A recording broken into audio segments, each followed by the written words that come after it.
Hey guys, how are you all? Welcome back to my channel. Today we will see what if Naruto get Hokage daughter pregnant. If you enjoy then please like, share and do comments. Naruto and Haku walked down the streets of Konoha with huge smiles on their faces. Haku's smile was the result of being on a date with a man that saved her life and asked for nothing in return.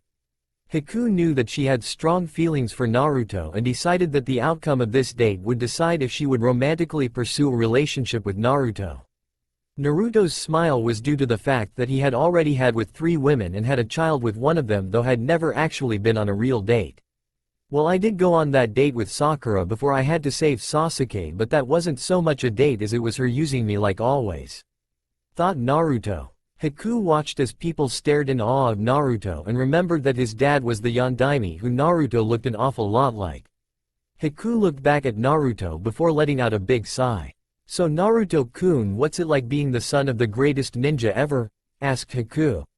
"Well, to be honest, I don't really care if my dad was the greatest or worst, I would still love him anyway," responded Naruto. "I know, but have people been treating you any differently now that the secret is out?" "Yes, they have been treating me differently than in the past. I would have been against it, but now I have Kushina to look out for, not just myself." Haku looked away from Naruto and smiled. She understood that he didn't want the easy road, though had no problems taking it if involved his family. "So Haku, I see you've changed. What's your rank now?" asked Naruto. "Well, I'm a Junin now and I am hoping to take on a team," said Haku. "Really? Yep. Well, good luck. Usually only 3 Junin get selected to be Junin sensei." "Well, I heard that it is going to be a lot more than that this year." "Really, why?" "Well, apparently parents have been telling their children bedtime stories of Yondaime and now almost every kid in the village wants to be a ninja. The strange thing about it is that most of the kids that entered didn't drop out even when they found out how hard it was going to be." Once Haku was done speaking, Naruto began to laugh. He couldn't believe that his father was changing children's minds about becoming ninja from beyond the grave. Naruto and Haku talked while they walked to a new restaurant that Haku wanted to try out. While the pair talked, Haku wasn't shocked to find that Naruto was not the idiot that Sakura and Ino made him out to be. When they finally reached the restaurant, Naruto began to understand why Haku wanted to try this place out. "Haku, this is a great restaurant," said Naruto. Haku simply gave a nod of her head, then began wait for someone to come and seat them. While they were waiting, they saw when you were done eating that you could dance with your date. Someone finally came over and gave them a pretty good table.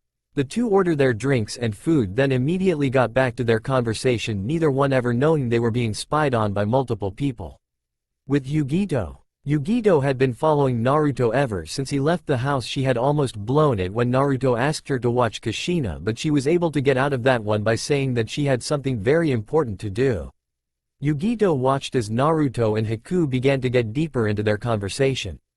The one thing that Yugito saw was that Naruto seemed to be enjoying Haku's company.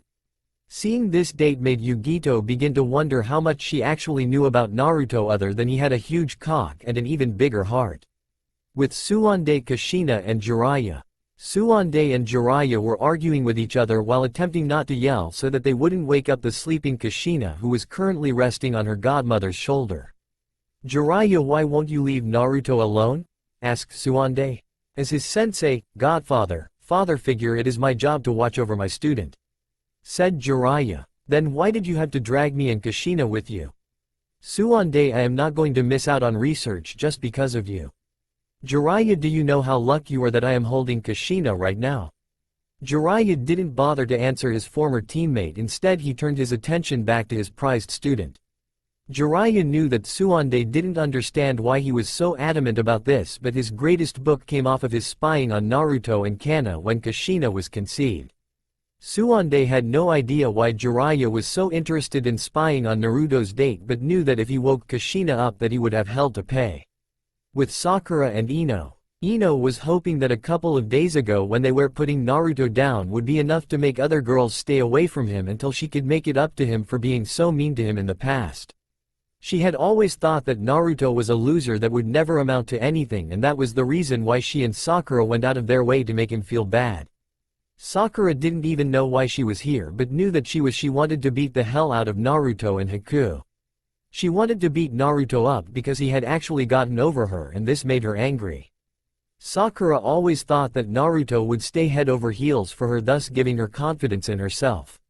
Sakura often compared herself to the other kunoichi even when she was still 12 and saw that she wasn't nearly as developed as Haku, Hinata, Temari or Naruto's new friend Yugito. These things really hurt Sakura, but she always thought that she would have Naruto to fall back on and make her feel beautiful. Sakura also wanted to hurt Haku for taking Naruto away from her. Sakura and Ino tried to make sure that most of the kunoichi in village thought that Naruto was still his same annoying self, but saw that this wasn't working like they hoped. Both girls decided that they would find a way to get Naruto interested in them somehow. With Tayuya and Kin was watching Naruto and Haku with an angry Tayuya watching next to her. "Tayuya, what is wrong?" asked Kin. "That cocksucker Naruto is what's wrong. I had no idea that so many girls liked him this much," said Tayuya. "Most girls in the village that see him began to lust after him, Tayuya. There is a difference between what they feel for him and what we feel for him. Besides, Naruto's is not a man whore that would just fuck anything with lips, legs, ass and breasts. I guess, but what are we going to do now? I mean, I am sure that most of the kunoichi that know Naruto are going to start going after him. Then we will have to go after him just in a different way." Tayuya silently agreed and began to wonder just what she would have to do to get Naruto to notice her. Kin looked at her friend and sighed. Even though Tayuya was one of the roughest people she had ever met, she knew that she had a soft side that wanted a strong man to protect her, so she didn't have to act so rough. Back with Naruto and Haku. Naruto and Haku had finished their meals and began to talk about random things, which they found out that they also had a lot in common. "Naruto-kun, I was wondering what you think of Sakura and Ino," said Haku. "Well, to tell you the truth, I don't think much of either of them," said Naruto. "Really, why is that?" "Well, Kushina's mother explained to me that it is a great thing to be loyal, though there is also such a thing as being loyal to a fault. She told me that it was alright and that she would help me out with it." "Wow, I can't believe you were that loyal and people took advantage of you like that." "Yeah, well, I understand now when people are trying to use me now. So if Sakura or Ino were to pursue a relationship with you, I wouldn't give them the time of day just like they did me." After hearing this come from Naruto's mouth, Haku felt a lot better about her chances. She also felt that Naruto had made a wise choice in not allowing Ino or Sakura to get too close to him. Naruto looked at Haku and saw a smile on her face. After he said what he said about Sakura and Ino, he looked away from her until he heard some music come on. He quickly grabbed Haku and led her to the dance floor. Haku was completely surprised when Naruto grabbed her hand and took her to the middle of the dance floor, though she didn't mind talking to Naruto while she laid her head against his chest or while grabbed Naruto's and wrapped them around her waist while allowing her arms to wrap around him.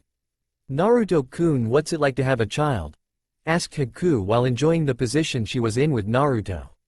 "Well, I didn't plan for it to happen, but Kushina gives me a purpose in life, a family, even if it is a small one," said Naruto. "So what do you think about the having at least 5 wives thing?"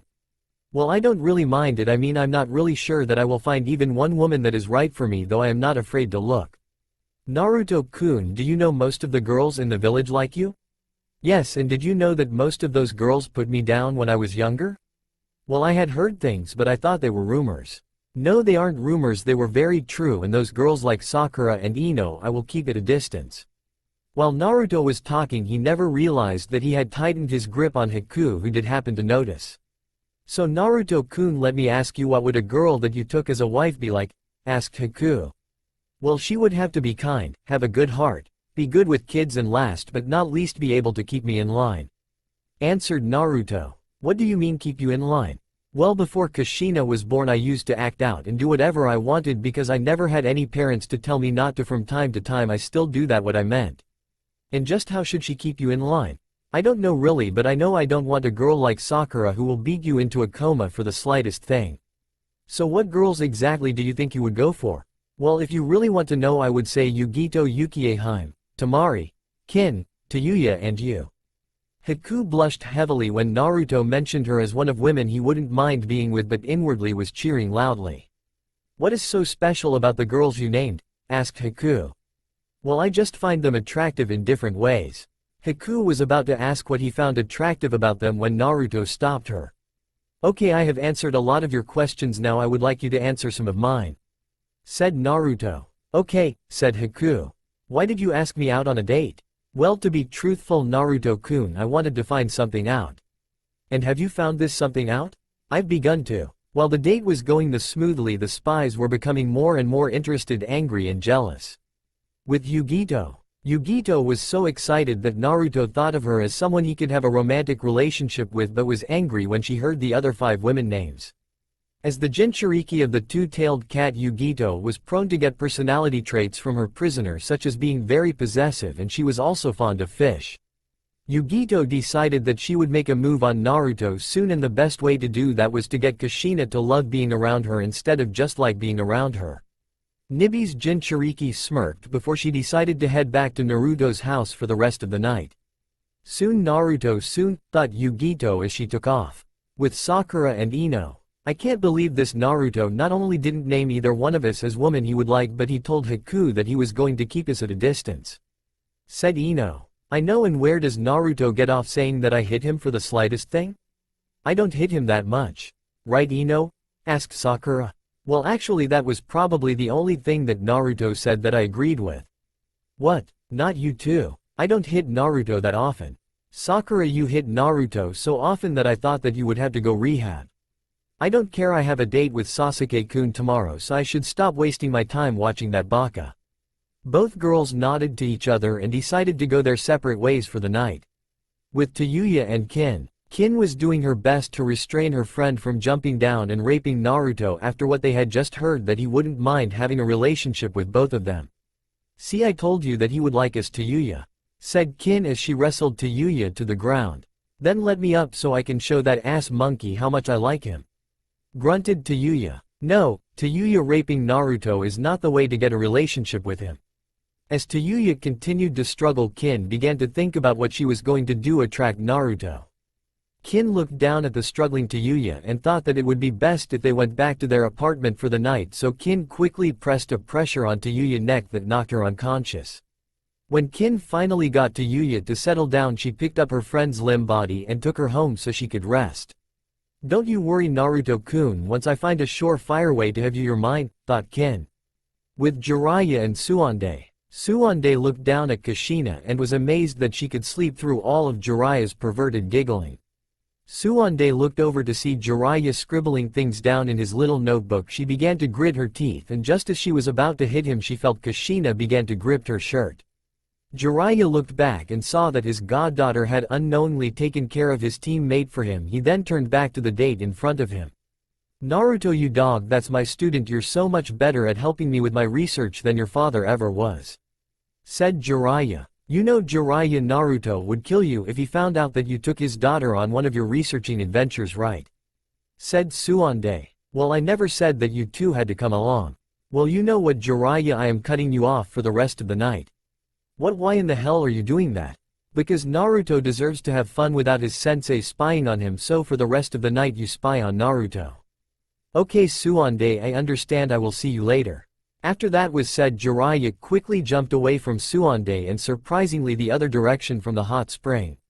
Suande looked at her fellow Sannin with skeptical look before turning her attention back to the sleeping Kushina, but froze when she saw a stuffed toad with its tongue sticking out at her. Jiraiya! Yelled Suande before taking off after the toad sage. Back Naruto and Haku. Naruto-kun, thanks for accepting my offer, I am having so much fun. Said Haku. Naruto smiled and was about to answer when he thought he heard something. Jiraiya, did you hear something, Naruto? Asked Haku. Yeah, my perverted sensei must have done something to piss off Ba-chan. Said a smiling Naruto. Ba-chan, who is that? Oh, that is what I call the Hokage. And she doesn't get mad, you at? Are you kidding? She has nearly knocked my head of my body on 6 different occasions. Then why do you keep doing it? Because annoying her is the way I show her that I love her. When the song was over, Naruto and Haku paid for their meals, then left the restaurant. Well, Naruto-kun, I guess this is good night. Said a slightly saddened Haku. Or you could come with me so I can show you something. Said Naruto. Haku quickly gave a nod of her and wrapped herself around Naruto's arm. Naruto felt Haku press her body up against arm and blushed when he felt Haku's large breasts on his arm. Naruto began to make small talk with Haku so he could ignore the feel of her breasts. Haku became confused when Naruto led her up some kind of a hill. "Naruto-kun, where are we going?" asked Haku. She never got answer as Naruto stopped and told Haku to look to her left. Haku did as she was told and saw a great view of the whole village. "Naruto, where are we?" asked Haku. "The Hokage mountain. This is where I come to think or let out my feelings when I was young," said Haku. "I see, thank you for bringing me here, Naruto-kun. It's alright Haku, only my special people have seen this place and I count you as one of those people." Haku turned around so that she was facing Naruto. She slowly began to walk to him until they were mere inches apart. Naruto smiled as he looked into Haku's eyes. Haku stared back into Naruto's big blue eyes, then reached up and pulled him into a deep kiss which he returned with little hesitation. When the two broke the kiss, Haku had a large blush that covered most of her face. Naruto looked down at her with a small blush of his own and began to smirk at her. "What?" asked Haku. "That was nice," said Naruto. "Well, it's something I have wanted to do since you saved me from Kakashi's Chidori. You know a way to say thank you." "That's it, a way to say thank you?" Haku blushed but quickly gave a nod to answer his question. "Well Haku, if that is your way of saying thank you, then let me show you how I say you're welcome," said Naruto, and before Haku could even respond, Naruto had grabbed her and returned the kiss she had just given him. Haku began to moan into the kiss, signalizing that she was enjoying what he was doing. When Naruto broke the kiss, he smiled widely at Haku, who still had her eyes closed and her lips puckered, showing the Jinchuriki that she was lost in her own world. "Are you alright Haku?" asked Naruto. Haku shook herself out of her daze, knowing that she had a blush on her face.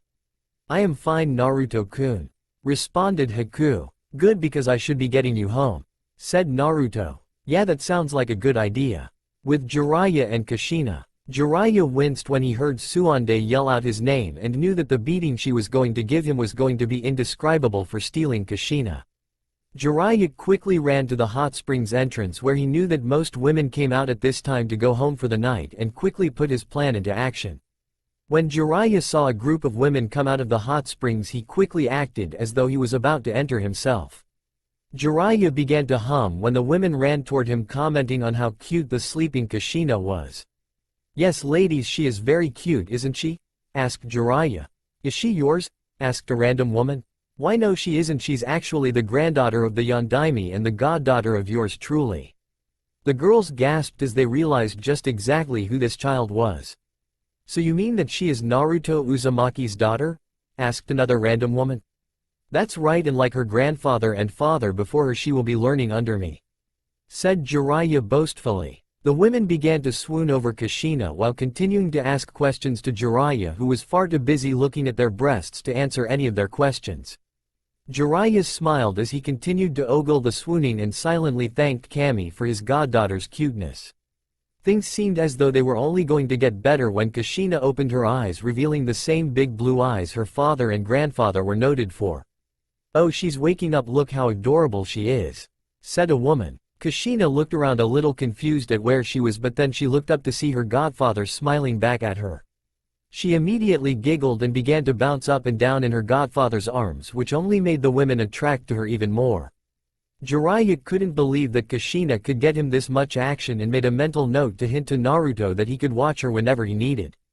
Jiraiya began to think about how he could milk this even further. He then remembered a time when Kushina wouldn't stop crying and Naruto summoned a toad which she almost squeezed into oblivion.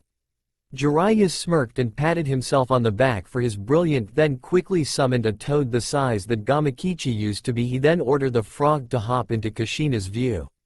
While Kushina was hopping up and down in Jiraiya's grasp, the toad jumped onto Jiraiya's shoulder. Kushina immediately stopped bouncing when she saw the toad and began to reach for it. The women awed at Kushina's actions and became even more infatuated with the young girl when she was able to get a hold of the toad and begin hugging it for dear life. As Jiraiya was about to make a move on the women, he felt a sense of dread wash over him and realized that his teammate must be somewhere nearby. Jiraiya's fears were confirmed when he saw Suande stomp around the corner. When Suande arrived, she saw Jiraiya and Kushina surrounded by women and realized that Jiraiya must have been using Kushina to attract women. "Hi Suande, what's up?" asked a very nervous Jiraiya. "Oh, not much, just wondering where my goddaughter got off to, that's all," said Suande. "Oh well, I just wanted to spend some time with her, and as you can see she is very happy." When Suande looked at Kushina, she was indeed happily squeezing a poor toad to death. Well, Jiraiya, tell your friends goodbye because we need to get Kushina back to the office before Naruto gets back from his date, said Suande with a look in her eyes that promised pain when they got back to the office. Jiraiya informed the women that he and Kushina had to go all the women's side, though knew that the girl's father was probably waiting for her, so they reluctantly said goodbye to the pair. So Suande, let's get going, said Jiraiya. Oh, I agree wholeheartedly, said Suande, who took Kushina away from Jiraiya, who began to walk away. And just where are you going, Jiraiya? Back to the office like you said. Oh, I have a much quicker way for us to get there. Suande placed her hand on Jiraiya's shoulder and the three of them were shunshined back to the office. Well, Suande, I should get going. You can tell Naruto that he has his test tomorrow, right? Asked Jiraiya. Suande looked at Jiraiya, then called Shizune in to take care of Kushina while she had a talk with Jiraiya. Shizune arrived to find Jiraiya pleading with Suande while Kushina was cuddling with Toad. Shizune, Kushina just woke up a little while ago, so she might be hungry, said Suande as she began to crack her knuckles. Suande, I'm sorry, I just wanted to take Kushina to meet some new people is all, I swear, pleaded Jiraiya. I see, Jiraiya, well, I would like you to meet someone that you are very familiar with. Who? The end of my fist. www.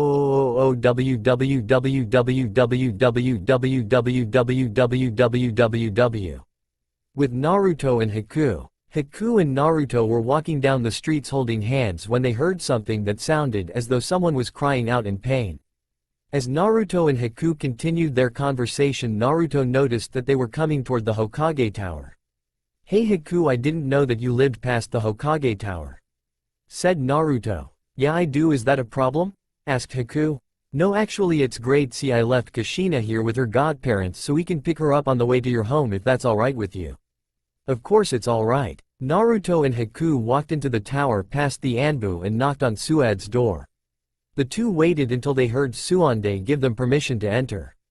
When they walked in, they saw Suande and Shizune playing with Kushina and what looked like a summoned toad. Naruto was about to get their attention when something white caught his eye. Naruto looked to the corner of the room and saw his sensei twitching uncontrollably. Suande Ba-chan, what happened to Jiraiya sensei? Asked Naruto. Well, Naruto, your sensei was using your precious little daughter here to pick up women, answered Suande. Naruto turned to his sensei and shook his head disapprovingly before turning back to Suande. Well, Ba-chan, I was going to pick Kushina up on my way back from dropping Haku off, but saw that to get to her house you needed to pass the Hokage Tower, so I thought it would be a good idea to pick her up now, said Naruto. Okay, but before you do, I want to tell you about the test tomorrow, said Suande. Okay. You will be facing Kakashi and 3 judges will be deciding what rank you get. Alright. Now if it is painfully obvious that you deserve to be a higher rank but the judges don't give to you for whatever reason, then I can step in to give you your rightful rank. As soon as Suande was done talking, Kushina began to cry. Naruto was about to sprint over to her when Shizune gave him a look that said she had it taken care of. Now Naruto, once Shizune is done changing Kushina, we will give her to you so the two of you can go and get some rest for tomorrow, said Suande. Can you tell me exactly what time I am supposed to be there? Asked Naruto. Yes, Kakashi has talked to you about it, right? He tried. Well, I want you there at noon since I told Kakashi to be there at 9. Naruto looked at Suande and sighed, deciding that this was the best time to ask her the question that had been on his mind ever since he started his training with Jiraiya. Hokage-sama, said Naruto, surprising everyone in the room who could talk. Okay, what do you want, brat? Asked Suande. How do you know I want something? You would never call me Hokage-sama if you didn't want something. Maybe I am finally giving you the respect you deserve. Shizune stopped changing Kushina and looked towards Suande, who had a huge smile on her face, before they burst into laughter. What's so funny? Asked Naruto. Oh, nothing, kid, it's just that you don't have a respectful bone in your body, said Suande as her and Shizune's laughter continued until they were able to get a hold of themselves. Naruto looked at Suande and growled, knowing that he had called her Ba-chan for too long to get her to fall for a trick like that. Fine, I want you to do me a huge favor, Ba-chan? Asked Naruto. And what would that be? Asked Suande. I want you to change the history of Team 7. To what exactly? I want you to change it so that I was never a part of that team. Suande looked at Naruto and sighed, knowing that he had probably thought this over a lot while on his training trip with Jiraiya. Suande looked over in the corner where she had left Jiraiya and noticed that he wasn't there anymore. She quickly looked toward the window to see him sitting on the sill. "So what exactly do you want me to change it to?" asked Suande. "I want you to stick someone else's name with that team and make it so that people think that Jiraiya took me on straight from the academy like he did my dad," said Naruto. "What do you think, Jiraiya? Is this okay with you?" "Yes, it is," said Jiraiya. "Fine, there is a boy named Sai who joined Team 7 when you left. I'll put his name with Team 7 and yours with Jiraiya as your sensei," said Suande. "Thank you, Ba-chan, this means so much," said Naruto, who was holding back tears of joy from running down his face. "Don't worry about it, I will change the records tonight and then announce what I have done to everyone tomorrow. Now you had better get home and get some rest so you can get a high rank tomorrow." Naruto nodded, then went over to Kushina, who seemed happy about her father being back, and picked her up. Naruto then looked back to Suande, Jiraiya and Shizune before leaving with Haku and Kushina. Naruto was quite happy about Suande accepting his offer and that he would finally be away from Team 7. Naruto looked over at Haku, who had a smile on her face after witnessing the events that had just took place. "Hey Haku," said Naruto. "Yes," said Haku. "Could you help me out and hold Kushina for me?" Haku turned to Naruto and looked at him surprising before nodding. She then took Kushina from Naruto and held the girl as Naruto smiled at her. "Why are you smiling?" asked Haku.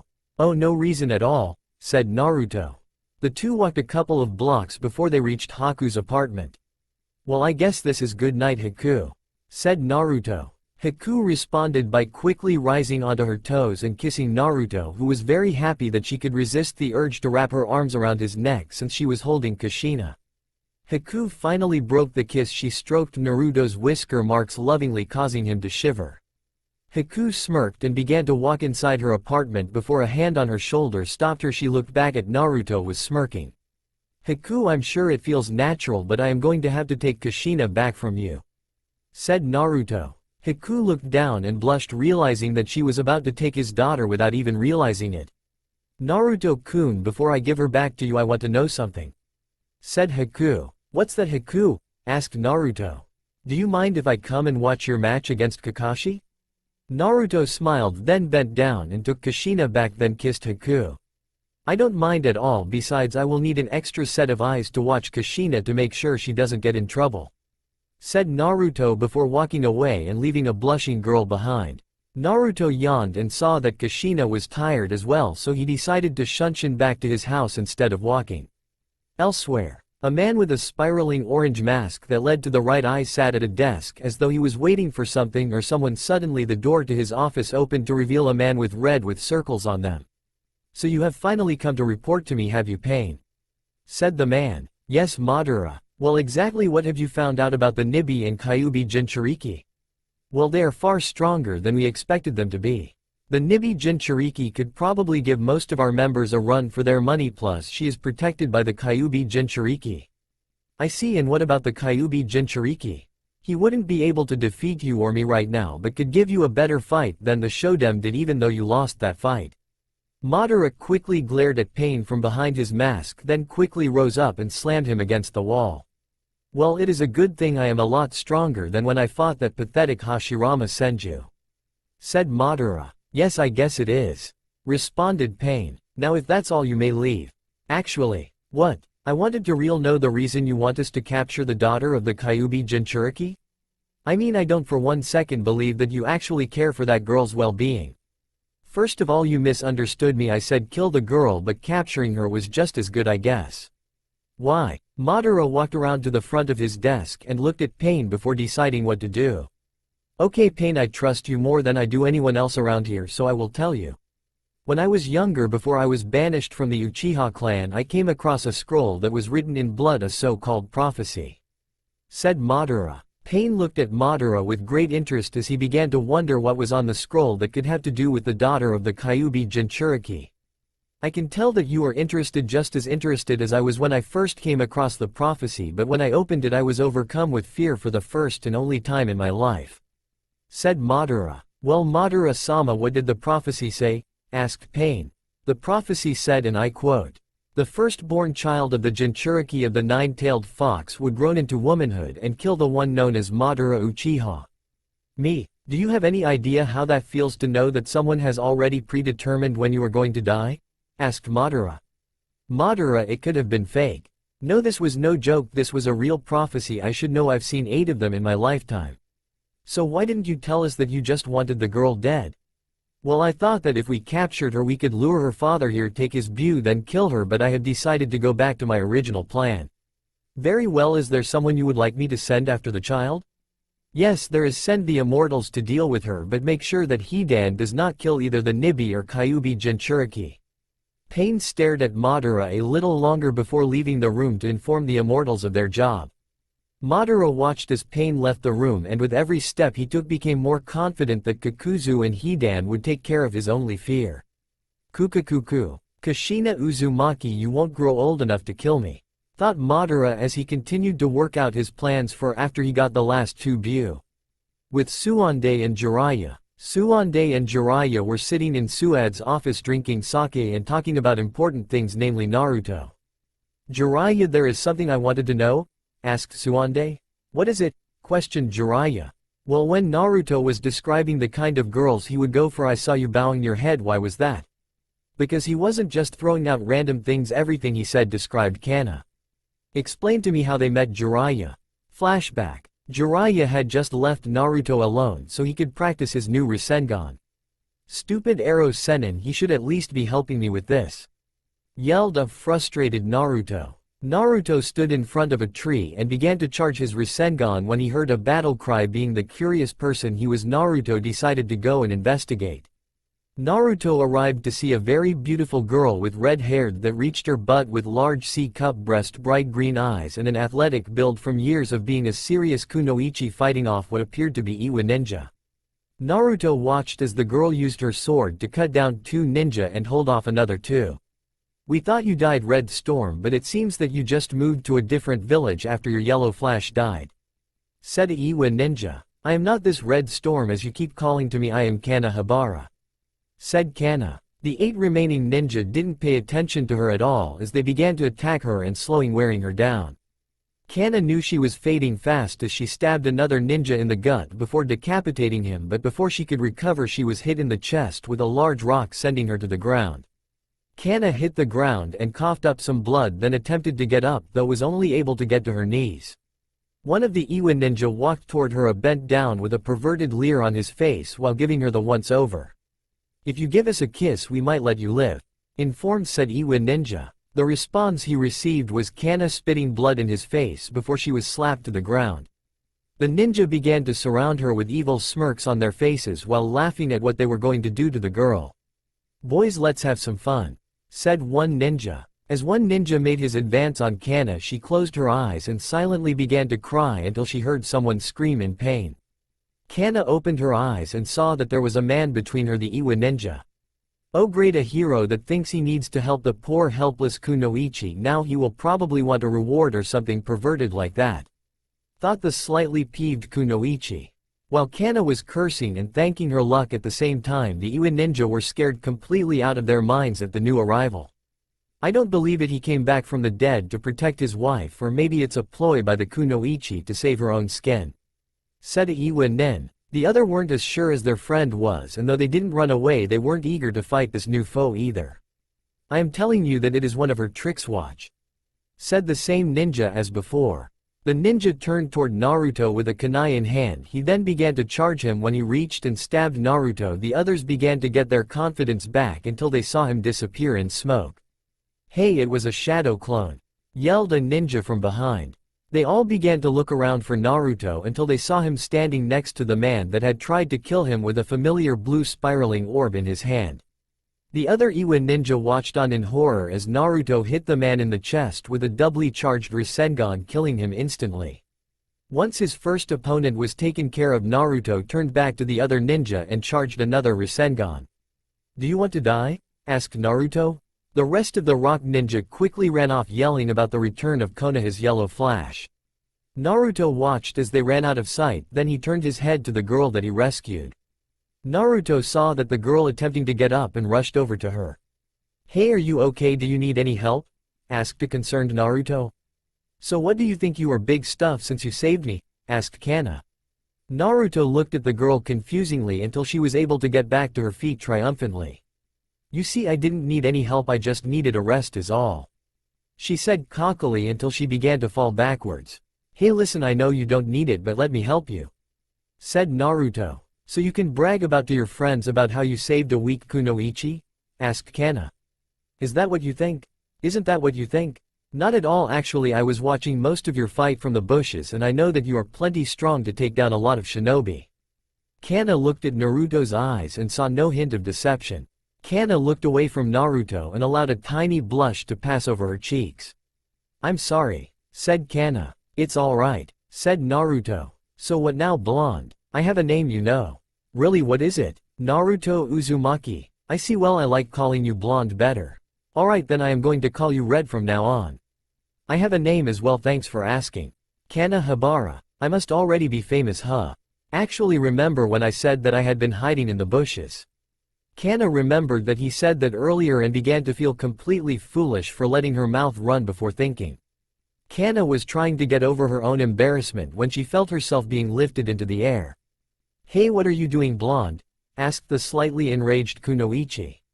We need to get you back into town so you can get those wounds looked at, said Naruto. I can walk, you know. No, you can't. Fine, but don't get used to the feeling of me being in your arms. Fine, I won't, just calm down and enjoy the ride, Red. Don't call me Red. As they went back to the village, Naruto took note that she had Waterfall Hite 8 on arm.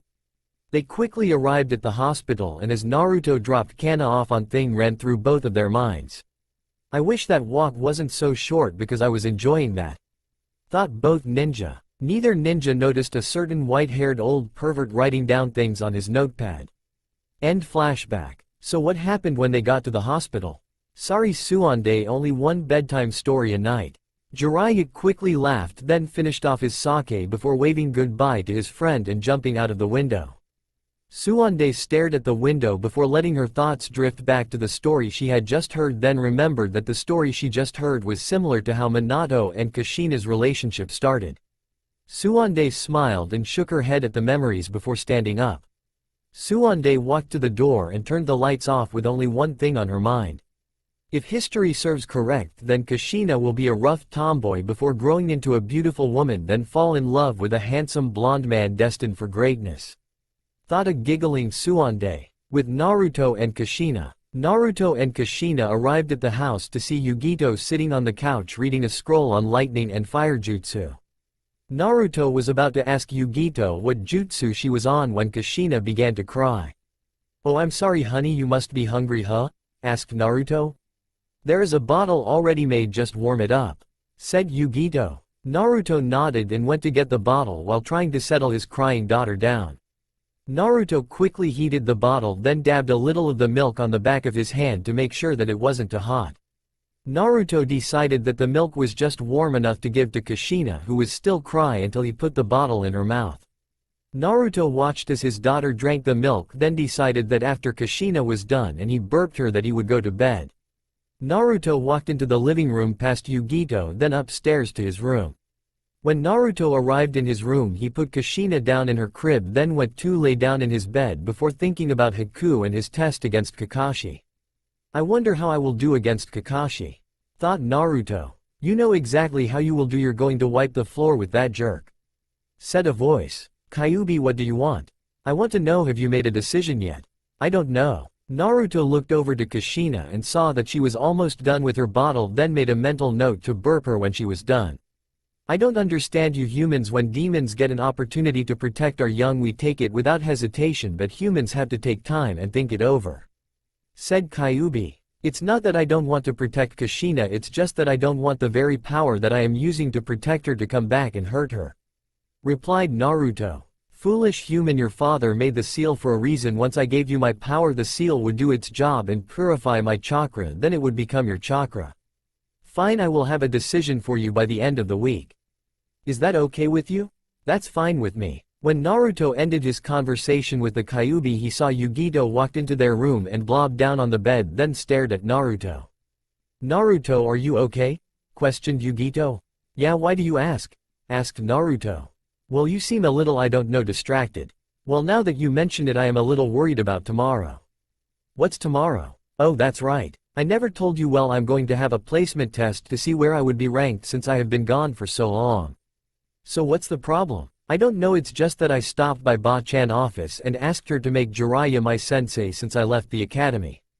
Let me guess, that Kakashi guy was your technical sensei.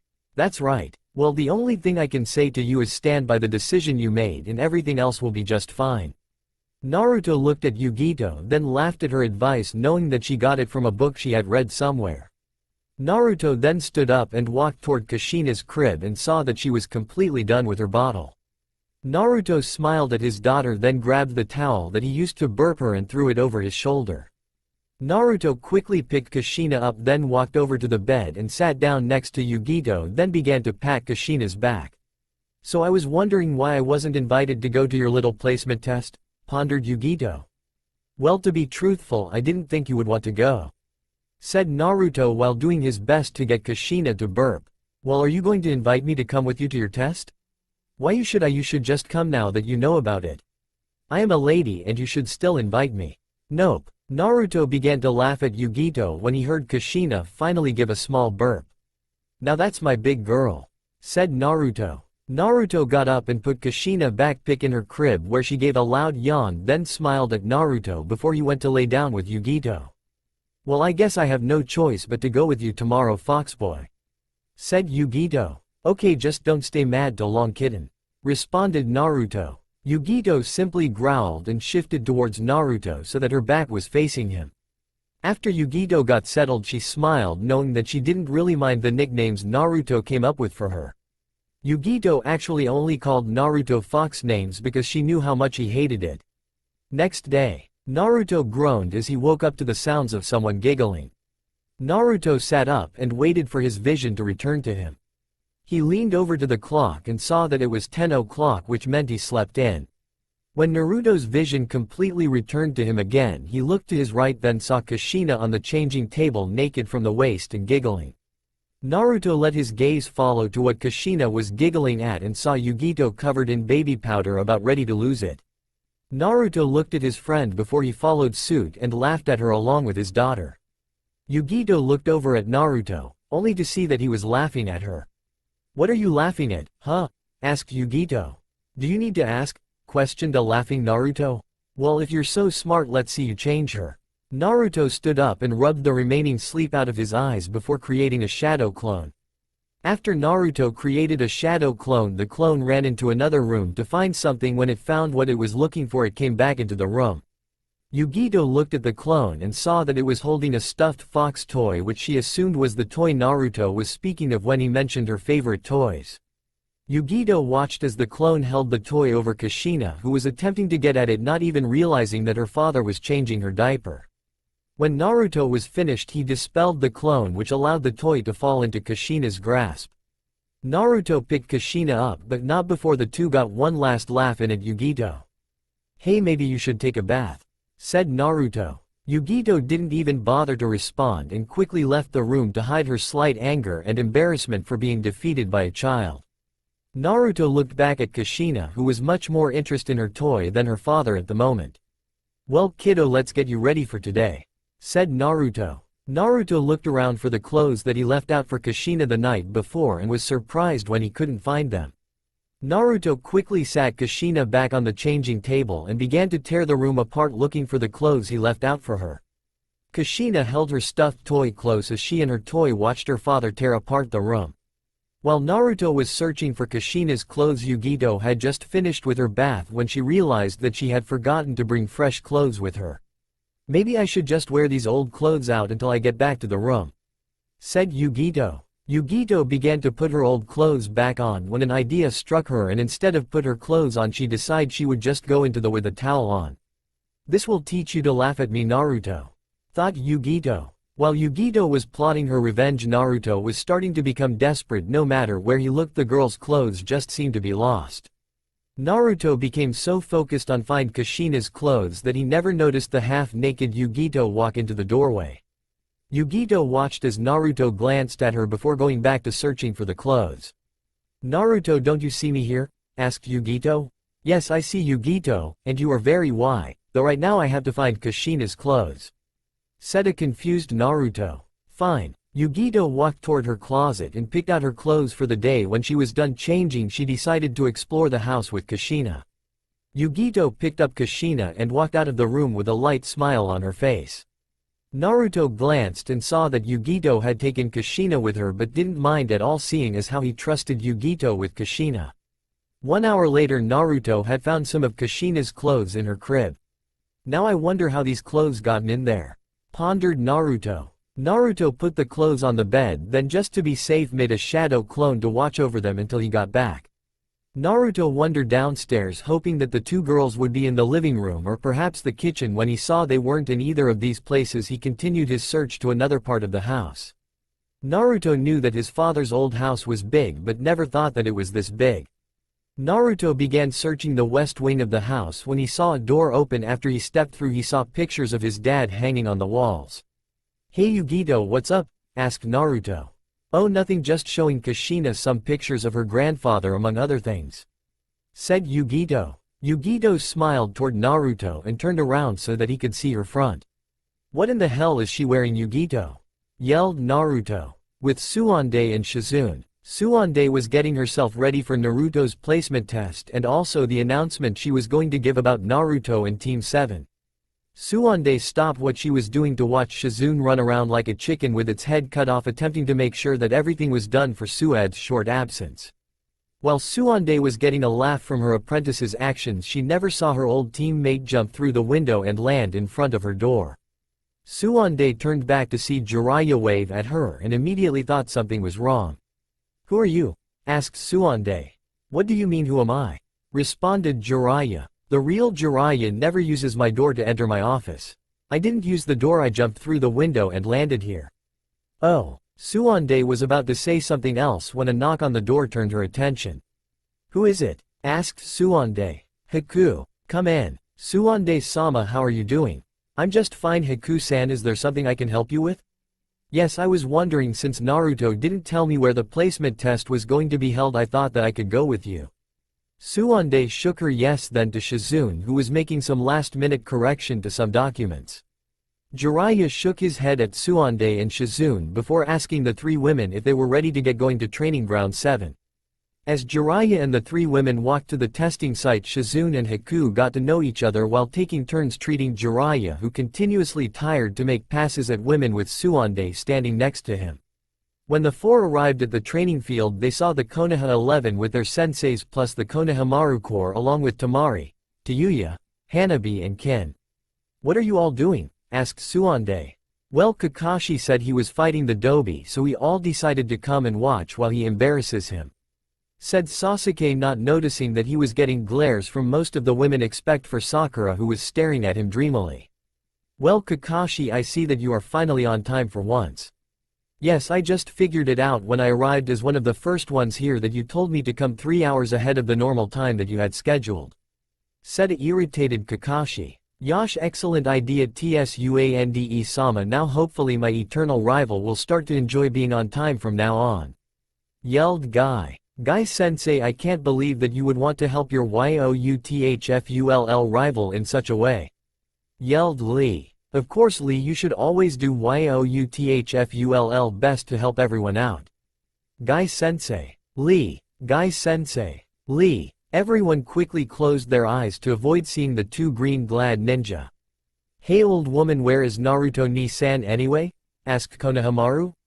Suande growled at Konohamaru, then faster than anyone could see sped over and punched him in the face. That's much better, said a now satisfied Suande. After Suade's fun with Konohamaru was over with, she took a deep sigh, then glanced over toward Jiraiya, who gave her a nod of confidence. As everyone began to get settled down from the Konohamaru incident, Suande raised her hand and called for silence. I have an important announcement, said Suande. Jiraiya, Naruto and I have talked about this and have decided that Naruto was not trained by Kakashi, therefore he should not be a student under Kakashi's name, said Suande. So what exactly are you saying? Asked Kakashi. She is saying that she's changed the record so that Naruto was never a part of Team 7 and that I was sensei ever since he graduated from the academy. Answered Jiraiya. But Naruto is our teammate. This isn't fair, said Sakura. No, what isn't fair was Kakashi not teaching Naruto anything but tree climbing. That's enough, Jiraiya. No matter what is said, please understand this decision cannot be changed. I am sorry, but this is for the best, said Suande. Kakashi looked away from the group in shame of failing his sensei by not teaching his son until he was brought out of his musing by a voice. Good riddance is all I can say. That Dobi never did do anything but slow the team down anyways, said Sasuke. Was that before or after he was done kicking your ass? Asked Kiba. Shut up, Kiba, yelled Sakura. I must concur. If Naruto was so much the dead last as you would have us believe he is, then why was he able to stop you from going to Orochimaru? Said Shino. Sasuke didn't answer. He simply glared at the ground and clenched his fists. It never did sit well with him that Naruto was able to defeat. Then to add insult to injury, he had Jiraiya seal the curse mark away himself, which made accessing its powers impossible. Sakura began to yell at Shino before she saw his gaze rest on her and quickly shut her mouth. Suande looked at Sakura and often wished that Naruto hadn't brought Sasuke back. Then maybe Sakura would have concentrated more on her ninja career. It was true that she was able to use Suade's super strength, but she hadn't really gotten it down like she would have if she hadn't been spending all her time chasing Sasuke. Jiraiya looked at Kakashi and shook his head. He just didn't understand what he saw in Sasuke that wasn't in Naruto except for evil that stretched for miles. Jiraiya was about to tell Suande same things she needed to know when he saw Naruto walking toward the group. Hey Naruto! Yelled Jiraiya. Naruto saw Jiraiya and waved back to him. He then looked over to Yugito, who had a big smile on her face. When Naruto, Kushina and Yugito arrived to the group, everyone stared at Naruto, who was holding a fussing Kushina. Why are you all staring at me? Asked Naruto. Naruto, why is Kushina dressed like that? Asked Suande. Ask Yugito. She hid all of Kushina's clothes to the point where I couldn't find them until it was time to go. Then when I did find them, I saw Kushina dressed like this, said an angry Naruto. Naruto held Kushina up so that everyone could see her, and when they did, they saw she was dressed like a cat. The women immediately began to swoon over Kushina and her outfit while Naruto shook his head at Yugito.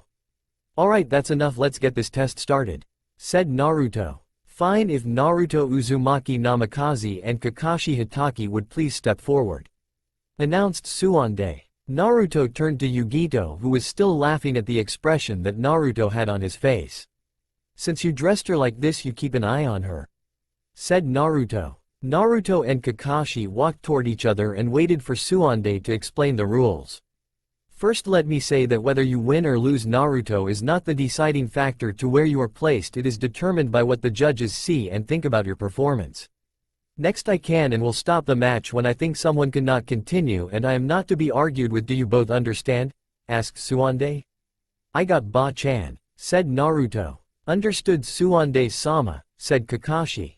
The three walked to the middle of the training field. Then Suande raised her hand to signify the match was about to begin. Suande asked if both men were ready, which she received a nod from both, then dropped her hand and jumped away. Kakashi watched as Naruto observed him and began to realize that Naruto had indeed changed. It was at that point that he decided that he should use the Sharingan. So I see you are serious this time, Kakashi, said Naruto. Well, you have been all over the world and gone for 6 years. I sure you have some tricks that not even I have seen, answered Kakashi. So in other words, you want to copy my jutsu? Kakashi's reply was several shuriken launched toward him. Naruto skillfully blocked 5 and deflected 2, then pulled out a kunai of his own while Kakashi copied the process. The two ran toward one another and the 2 kunai clashed, each man battling to overpower the other. The two quickly realized that they were in a stalemate and broke off the battle with the kunai. Naruto quickly jumped away from Kakashi, then decided that he wasn't going to give Sasuke or Kakashi the pleasure of stealing his jutsu, so he quickly began to form hand signs. Water style. Hidden mist jutsu, yelled Naruto. Suddenly a light mist fell over the training ground, causing Jiraiya to laugh. What is this? What is going on, Jiraiya-sama? Asked Kiba.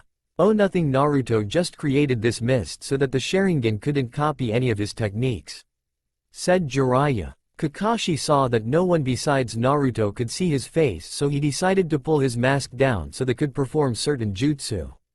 Kakashi quickly began to make hand signs and finally spotted Naruto. Fire style. Phoenix flower jutsu, yelled Kakashi, which Naruto easily dodged and went to the offensive by landing 4 hard blows on Kakashi, which turned out to be a clone. Naruto looked around for Kakashi until he felt a powerful blow to the back of his head, knocking him out. Kakashi looked down at Naruto and saw that the Naruto he had been fighting was just a clone. Kakashi quickly turned around and blocked Naruto's kick with his forearm. He then flipped over and kicked Naruto into the ground. Damn that Naruto, this is going to be so much harder without the complete use of my Sharingan, thought Kakashi. Kakashi jumped away from Naruto and began to make hand signs for another jutsu while attempting to keep his eyes on Naruto. Fire style. Fire flame bomb, called out Kakashi. Naruto lifted his head up just in time to see and avoid Kakashi's attack. Naruto then jumped farther away from his previous position and began to make seals of his own. Ninja art. Summoning jutsu was the name of the jutsu Naruto yelled out, and when the smoke from the jutsu dissipated, a toad the 2 times the size of Jiraiya was standing next to Naruto. "Hey Gamatotsu, glad you could make it," said Naruto, who began to make seals for another jutsu. "Of course Naruto-sama, what's the problem?" asked Gamatotsu. "I'm in the middle of a fight and need some assistance." Naruto finished the last of the seals, then located where Kakashi was hiding. "Gamatotsu, I need some oil," yelled Naruto. "I've got just what you need," said Gamatotsu as his cheeks and stomach expanded while Naruto took a deep breath. Fire style. Toad flame bomb, thought. "Don't you need to say the jutsu, not think?" Naruto as he shot a fire from his mouth that mixed with the oil Gamatotsu shot out. Kakashi looked around for Naruto, then stopped his search when he felt a chakra spike. Kakashi jumped out of the way of the fire jutsu that was shot out his way before blocking the hilt of a sword with a kunai. The mist began to clear up and the spectators saw Naruto and a giant toad fighting Kakashi. Gamatotsu swung his sword at Kakashi, who ducked only to get punched in the face by Naruto, then kicked by Gamatotsu. Kakashi jumped away from the duo and formed a hand sign that Naruto was all too familiar with. Shadow clone jutsu, yelled Kakashi, who had made a copy to hopefully deal with the toad. Meanwhile, many of the spectators couldn't believe what they were seeing. "I can't believe the Dobi is beating Kakashi, not even I can do that," yelled Sasuke. "I am sure you could if you tried, Sasuke-kun," said Sakura, trying to encourage the angered Uchiha. Sasuke didn't say anything else but did growl at Sakura for attempting to correct him when he wasn't wrong. "I told you Naruto is a lot better than he was before he left here," said Jiraiya. "But how is that possible, Jiraiya-sama? I mean, Naruto couldn't even perform a simple clone and now he can go toe-to-toe with Kakashi," said Kiba. "The way it is possible is the fact that my sensei ignored the fact that some of the academy instructors would mess Naruto up on purpose while many wouldn't even try to help him." "I don't remember that," said Ino. "Of course you wouldn't. If I am right, you are a Sasuke fangirl, meaning if it doesn't have anything to do with Sasuke you don't care." "Did anyone else notice this?" asked Sakura. "This is so troublesome, but yeah, Shino and I did, though when we told our dads they said that the council was making sure that Naruto didn't pass and that there was nothing they could do," said Shikamaru. "But the most surprising part was Naruto knew before Shikamaru and I did," said Shino. "So why didn't Naruto or either of you tell sensei what was going on?" asked Suande. "We did, but he just said that it was all in our imaginations," responded Shikamaru. "You see, all Naruto need was someone to pay attention to him like Kakashi did with Sasuke, and when he finally got that attention he ran with it," said Jiraiya. "But wait, what about Iruka? He always treated Naruto well," said Ino. "No, don't you remember that whenever Shikamaru and Naruto would fall asleep during class that Iruka would call Naruto out as if Shikamaru wasn't even there," said Shino. "That was only a couple of times, and besides, Naruto's grades were as good as Shika's were." "Ino, I am not going to argue with you. The fact of the matter is that Jiraiya-sama is right, whether you want to believe it or not." Suande was about to ask another question when an explosion brought her attention back to the fight. When everyone looked back they saw that the mist was clearing up, also that Naruto and his summon were overpowering Kakashi and his clone. Gamatotsu jumped into the air and landed on Kakashi's clone, dispelling it, then grabbed Kakashi so that he was holding him up toward Naruto. Naruto, wasting no time, charged Kakashi as a blue orb of swirling chakra appeared in his hand. Kakashi's eyes widened as he realized that Naruto was in fact taking this very serious. Kakashi glanced back at the toad, then head-butted it in the face, forcing it to let go. He then flipped behind it and pushed it toward Naruto's Rasengan.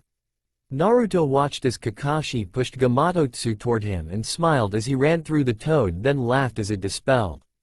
Naruto looked toward Kakashi, who was trying to figure out when Naruto made a clone of his summon, but was brought out of his thinking when he felt webbed hands wrap around his shins.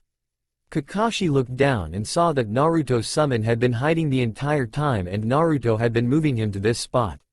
"I can't believe how much he has improved, but I still have some tricks left up my sleeve," thought Kakashi. Naruto stared at Kakashi and decided that he had better start to use the better moves in his arsenal before Kakashi got serious.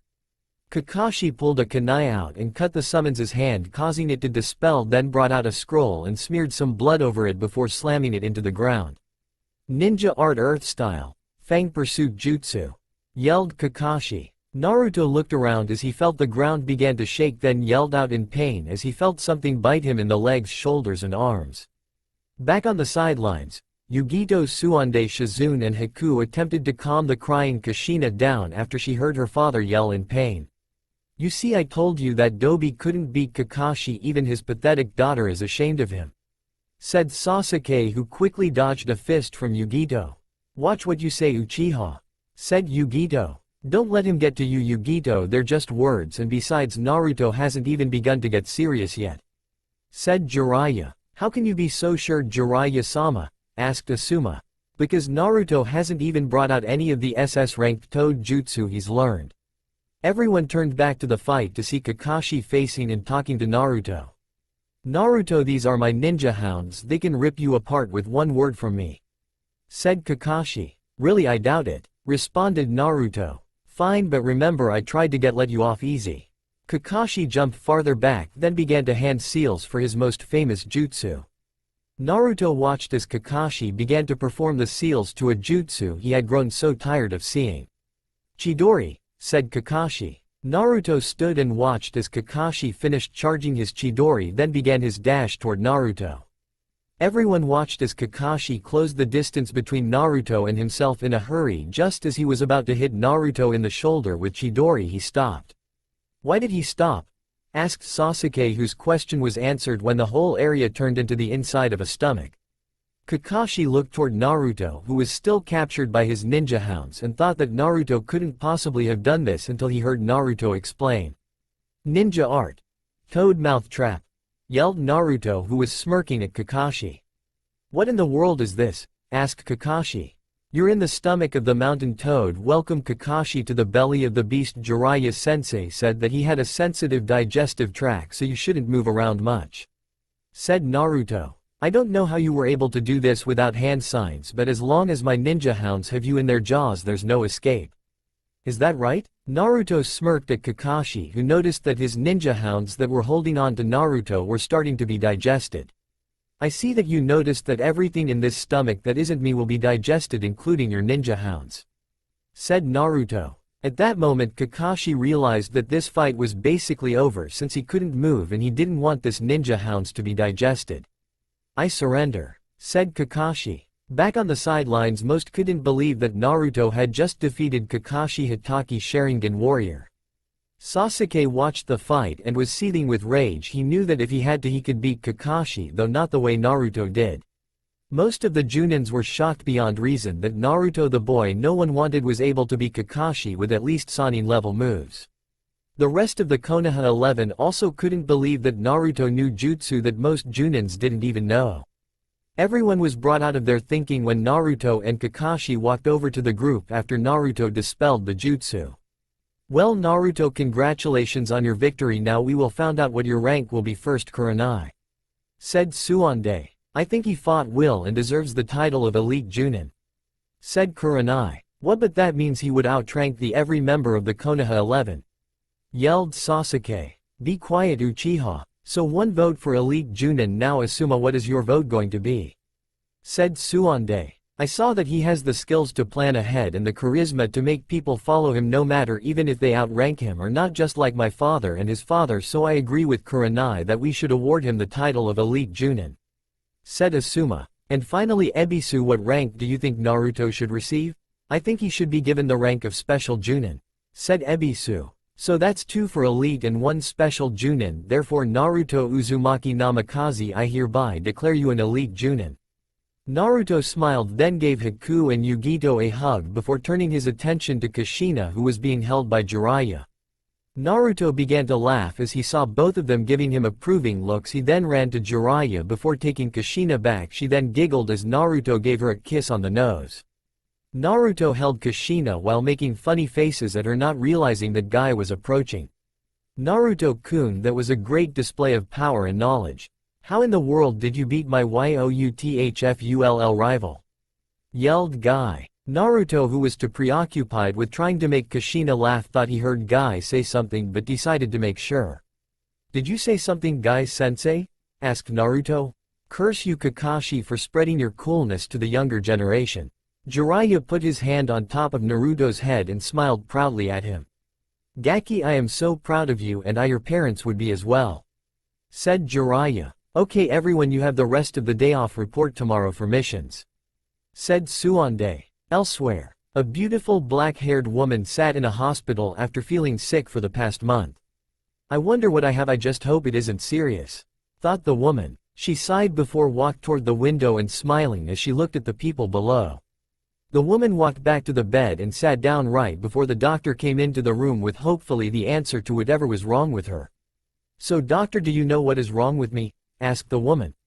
Yes, Haim, I do. It turns out that you're pregnant. Congratulations, said the doctor. I'm what? Yelled the woman. The doctor cowered in fear of the woman but attempted to speak again.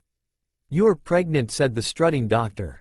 The woman quickly stormed out of the room and went to a room in a large building before sitting down to write a letter. Once the woman was done writing the letter, she gave it to a messenger, then told him where and who she wanted it delivered to. When I see you again, well, you better hope I don't, thought the woman. So does anyone want to come with me and Kushina to get some ramen? Asked Naruto to the group. Everyone looked at each other before nodding and following Naruto to the ramen stand. When Naruto and the others arrived, they saw Tucci and Ayame making ramen. After Naruto spotted them, he quickly ran in and took his favorite seat before yelling to Tucci, "Hey old man, I'm back, I hope you got some ramen ready for me." When Tucci heard that voice, he recognized it immediately and ran to the front.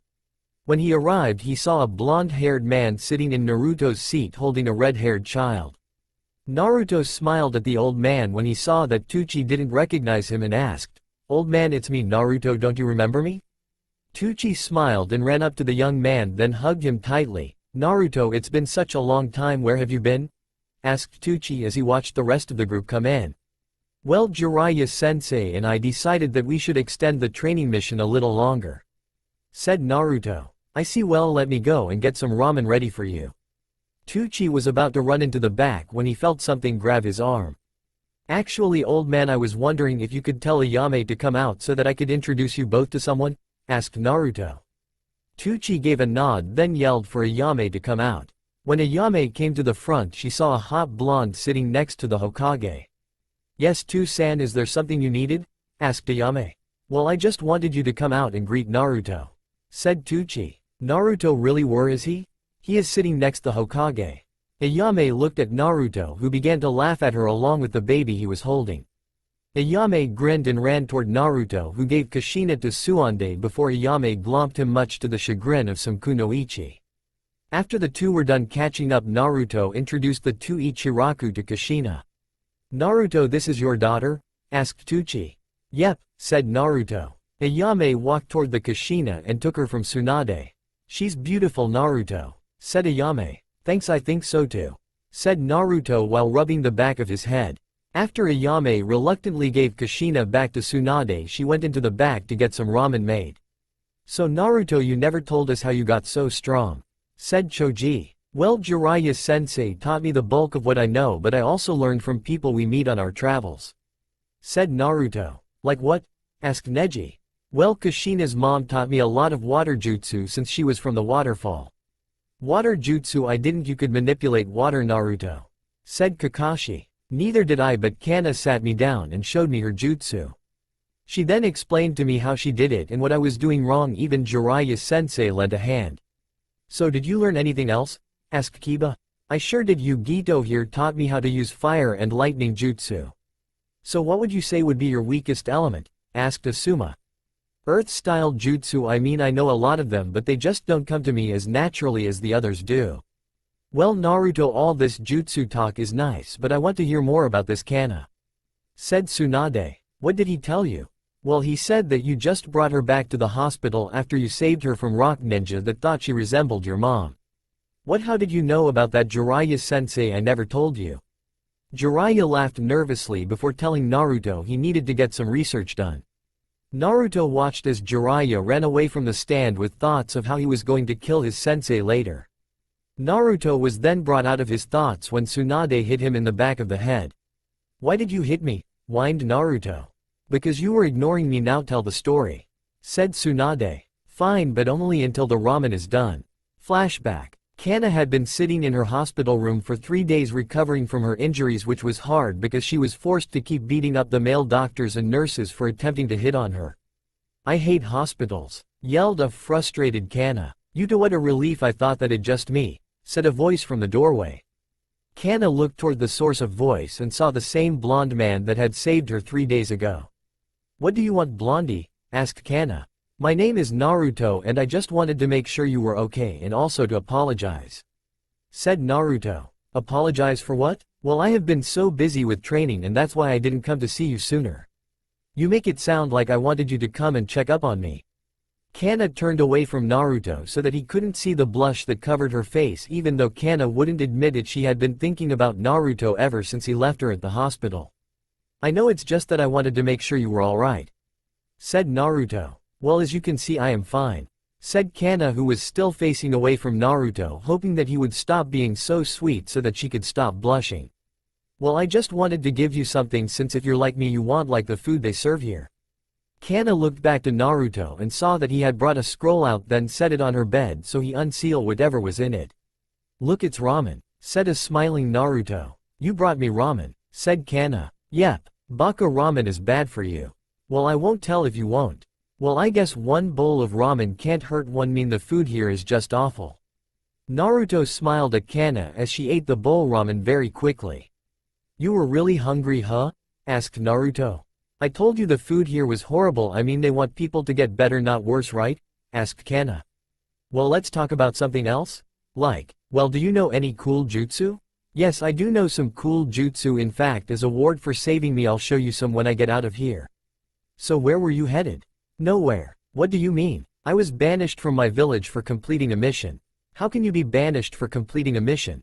My sensei set me up to steal something very important to the village, and for that I was banished. Naruto's eyes opened slightly as he realized that what Kana had gone through was similar to what he went through with Mizuki.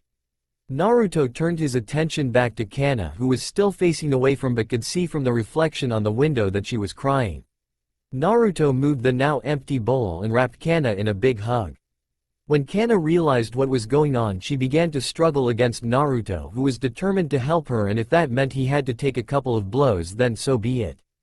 After 5 minutes of struggling, Kana wrapped her arms around Naruto and began to sob into his chest. Why did this happen to me? Asked Kana. Naruto didn't respond, he just continued to hold her and stroke her hair. I loved my village and they just threw me away like a piece of trash.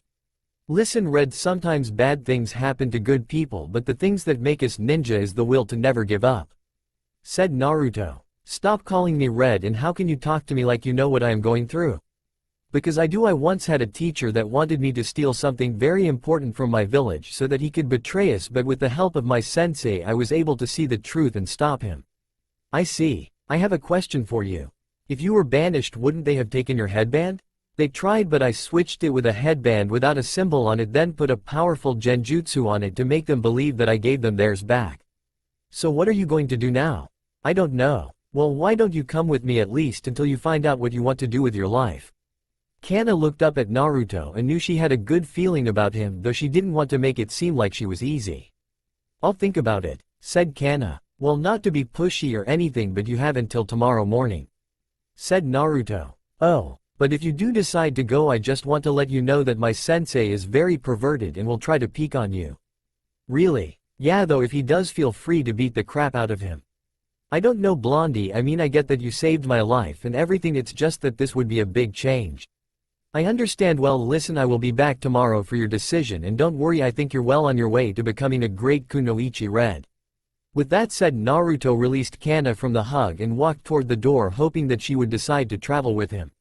When Naruto got outside, he saw Jiraiya leaning against a wall while staring at him. "What is it, Ero Sennin?" asked Naruto. "Do you think it was wise to invite her to come along?" asked Jiraiya. "Yes, I really do." Flashback ends. "So what happened, did she decide to go with you or not?" asked Tsunade. "Sorry Ba-chan, the ramen is here," said Naruto, who was now completely ignoring everyone and everything that was not ramen. "Fine Shizune, and I have to get back to the office. When you are all done catching up, report to the Hokage Tower." With that said, Tsunade and Shizune left before Tsunade ran back and grabbed Kushina. Everyone watched as Tsunade and Kushina took off with Shizune in tow.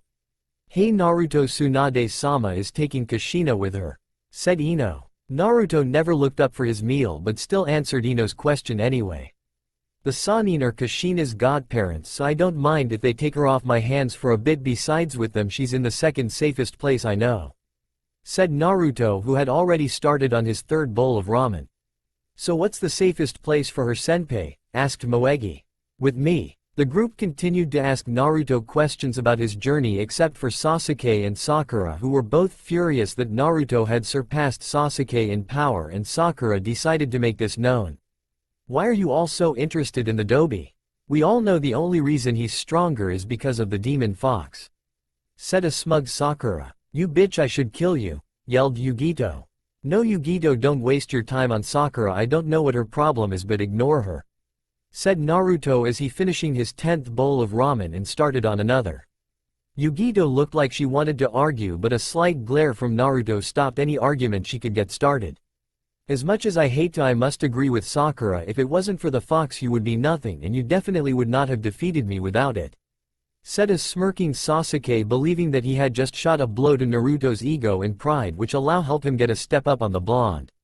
"Well then, if that's the case, everyone that cares for you should be thanking me, since without the fox, as you and Sakura have put it, you would have supposedly defeated me and defected to Orochimaru," said Naruto, who never once looked up from the bowl of ramen he was eating. Sasuke and Sakura frowned while everyone else except Kakashi smirked, as they all knew of how the Uchiha hated to be reminded of his failed defection or of his defeat at Naruto's hands. "Besides, I seem to remember you being addicted to the curse mark's power like candy," said Naruto. "Yeah Sasuke, you should just give it up, you will never be better than Ni-san, so why do you keep trying?" said Konohamaru. "Sasuke-kun was always better than Naruto Baka back in the academy," said Sakura. "Yes he was, but that was because he had extra training from the civilian half of the council who convinced some shinobi to train Sasuke," said Asuma. "While most of the academy teachers wouldn't teach Naruto, that's why he decided to skip the academy, so much right Naruto," continued Kurenai. Naruto looked at both Asuma and Kurenai, then began to think back to the day that he had first skipped the academy and decided to visit Jii-san.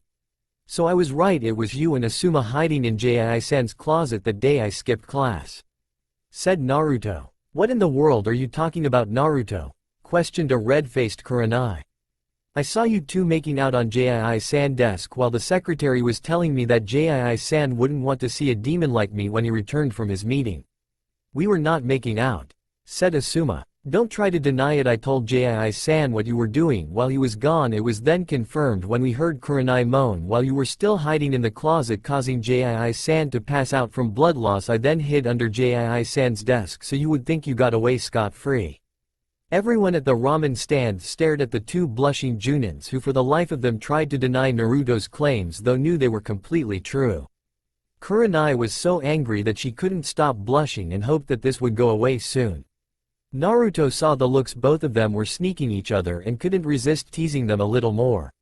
Once Naruto finished his 15th bowl of ramen, then paid Tucci, he vanished and reappeared between Asuma and Kurenai, then put his arms around their shoulders. Hey, you two, don't be embarrassed, you know Kana and I didn't in some strange places too," said Naruto, causing Kurenai to let out a frustrated sigh and caused Asuma to get a small nosebleed from what Naruto was implying. Everyone began laughing at the flustered Junins before heading to the tower to find out what Tsuande wanted. With Tsunade groaned as she looked at all the paperwork on her desk before turning to Kushina. "Why did I let that baka father of yours talk me into taking this job, Kushina?" asked the angry slug Sanin to her goddaughter. Kushina looked up at her godmother before crawling over Tsunade's paperwork and sitting down right on top of it. "Well, would you look at that, you've temporarily defeated Hokkage's greatest enemy, something only your Oji-san was able to do," said Tsunade. Tsunade was about to lift Kushina off her paperwork when she saw Kushina point to the window. When Tsunade looked over, she saw Jiraiya shaking his head disapprovingly at her. "What's your problem, you old coat?" questioned Tsunade. "Nothing but the simple fact that your skills are getting rusty," said Jiraiya. "How do you figure? Simple, Kushina had to point me out to you and you were supposed to be a Hokage-level warrior." "Well, forgive me if I was distracted, but as you can see, Kushina is sitting on my paperwork which Shizune is going to yell about if it's not done by time she gets back." "Fine, I'll keep Kushina busy for you." Jiraiya picked Kushina when he saw that she had something in her hand. Tsunade also saw the letter in Kushina's grasp that she was about to read, which was from Princess Koyuki. Tsunade gently took the letter from Kushina and began to read it while Jiraiya played with Kushina. As Tsunade began to read the letter, her eyes got wider and wider until they looked as though they were going to pop out of her head. "Jiraiya, come over her and read this letter out loud to me so that I can make sure that I am not hallucinating," said Tsunade. Jiraiya shook his head, thinking Tsunade had a little too much to drink, until he looked the letter over himself. "Dear Tsunade-sama, there are 3 things that I would like to speak to you about in this letter. First, I would like for you to send some of your best ninja to escort me to speak with the priestess Shion of the Demon Country, which is a very important proceeding between our 2 countries. This is why I ask that you send 6 to 13 of some of your best ninja, as I will be away from my kingdom, therefore be more vulnerable to assassinations attempts. Next topic is because of an event that happened which you may or may not have known about, but to make a long story short, I am pregnant. This brings me to the last thing I would like to speak with you about. I would like for one of the ninja you send to be Naruto Uzumaki, the father of my child. Sincerely, Koyuki Kazuhana." When Jiraiya finished, he along with Tsunade stood in shock before they looked at each other with matching smirks on their faces. "This is perfect. A couple of days ago Shion asked for some ninja to guard her as well. We can simple split up the Konoha 12 and have them guard both the priestess and the princess," said Tsunade. "You know Tsunade, I think that is an excellent idea, and you know what, you should send the Gaki on this mission as one of the 2 leaders," said Jiraiya as he thought about the beating pregnant women give to the partner when they first find out. The Toad Sanin had a feeling that once the shock of being pregnant passed for Koyuki, she would be sorry for beat down she was going to give Naruto. "You know, I think you're right. I mean, the only other elite Junin in the Konoha 12 is Neji, so if I send the Konoha 12, Naruto and Neji will have to lead them." The 2 Sanin began to laugh until they saw Kushina climbing on the curtain and quickly cut off their laughter to stop their goddaughter from hurting herself. "Curse you, Tsunade, in all my planning with you I forgot that Kushina is more unpredictable than her 2-san and Oji-san," said a frustrated Jiraiya. "Hey, don't blame me, you've babysat her more than I have, so you should have known the moment we turned away from her she would do something like this," said Tsunade as she got Kushina to let go of the curtain. She gave Kushina to Jiraiya and attempted to get her paperwork while trying ignoring Kushina's giggles. Eventually, Tsunade got a lot of her paperwork done even though she stopped to play with Kushina some.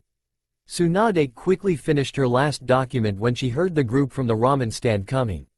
Once everyone entered the room, they found Jiraiya playing with Kushina while Tsunade was happy that she had finished most of her paperwork.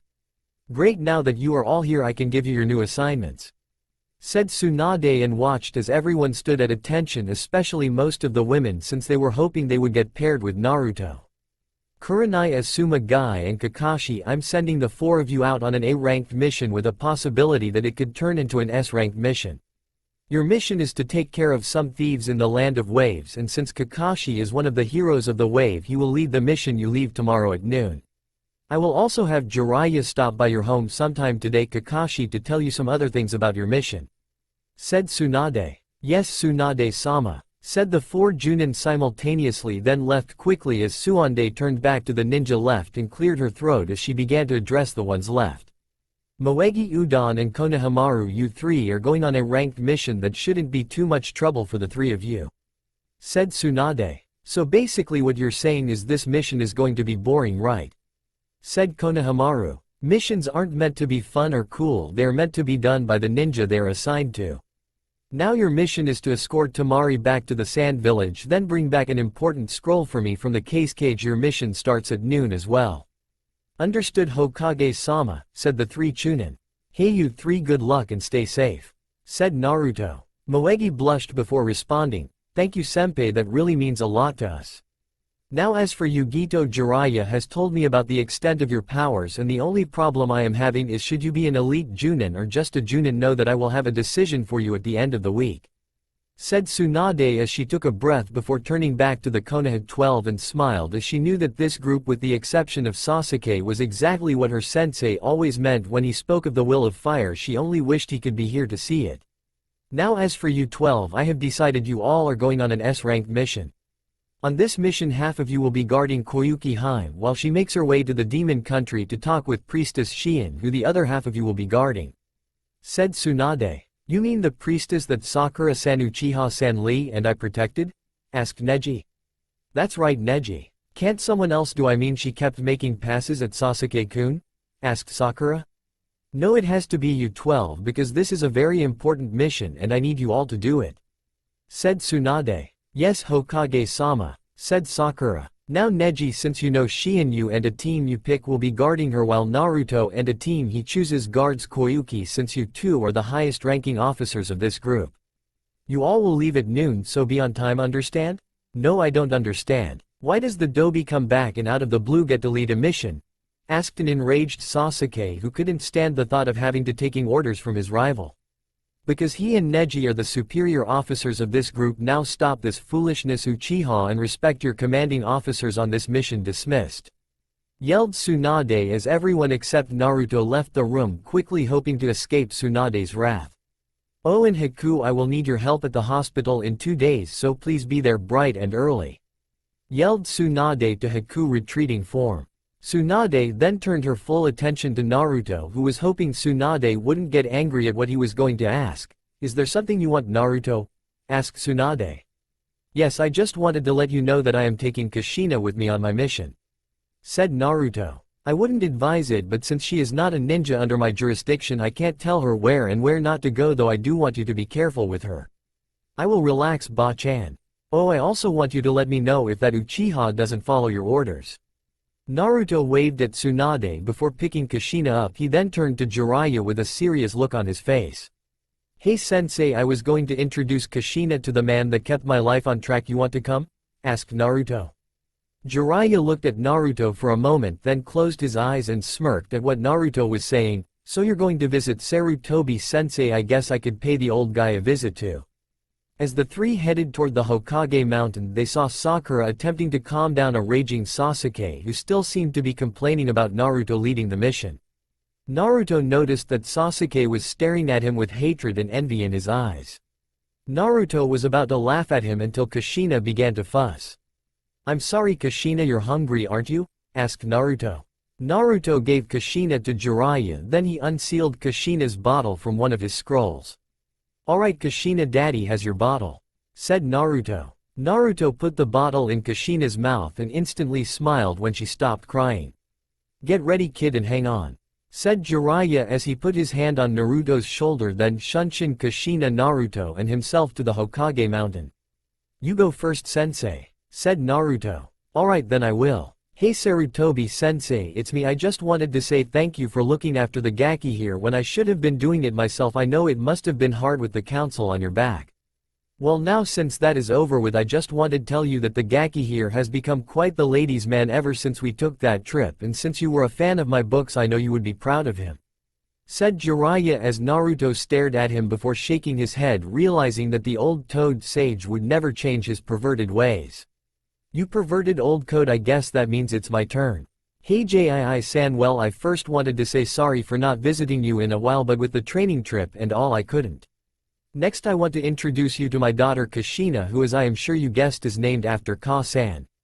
G-san, I always thought you did things for a reason, but I just don't get why you put me on Team 7, though it doesn't matter any longer because I am no longer a part of Team 7's history. Finally, Jii-san, I beat Kakashi and was made an elite Junin. I even get to lead my first mission tomorrow. I promise to do my best and make you proud of me. I miss you, Jii-san," said Naruto before Jiraiya smiled at his student while putting a hand on his shoulder and looking out to the village.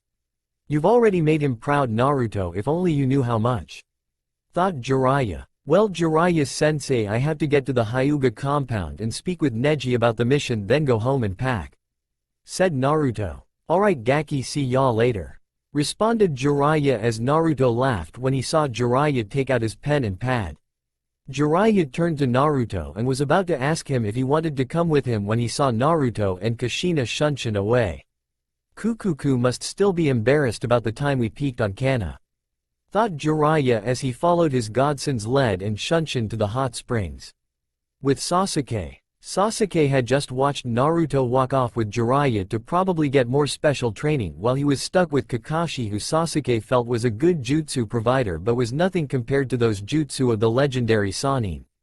Sasuke let his thoughts wander to the mission which he felt, since he was an Uchiha, should be leading, and was now planning to get the other members of the Konoha 12 to agree with him, starting with Team 8. Sasuke began walking to Team 8's training ground since they usually trained together about this time. When Sasuke arrived at the training ground, he found Hinata using her rotation to fend off attacks from Kiba, Akamaru and Shino. "Hey Hinata, Kiba, Shino, I need to talk to you guys for a minute," said Sasuke. "What do you want, Uchiha?" asked Kiba. "I just wanted to let you guys know that Naruto shouldn't be leading the mission tomorrow. I mean, come on, he was dead last in our class, and no, he is supposed to be leading us, besides he just returned a few days ago. Actually, Sasuke, I can't wait to see how Naruto-san's skills translate to leading a high-profile S-ranked mission," said Shino. "But it isn't fair that he comes back then gets to lead such an important mission. Can it, Uchiha? You're just angry because it's your arch-rival is leading the mission," said a smug Kiba. "Be that as it may, I am still worried about the safety of the group knowing that Naruto is in charge." "Excuse me, Uchiha-san, but were you worried about us when you tried to go to Orochimaru for power?" asked Hinata as she began to remember how her Naruto looked after he had been brought back by some toads he summoned.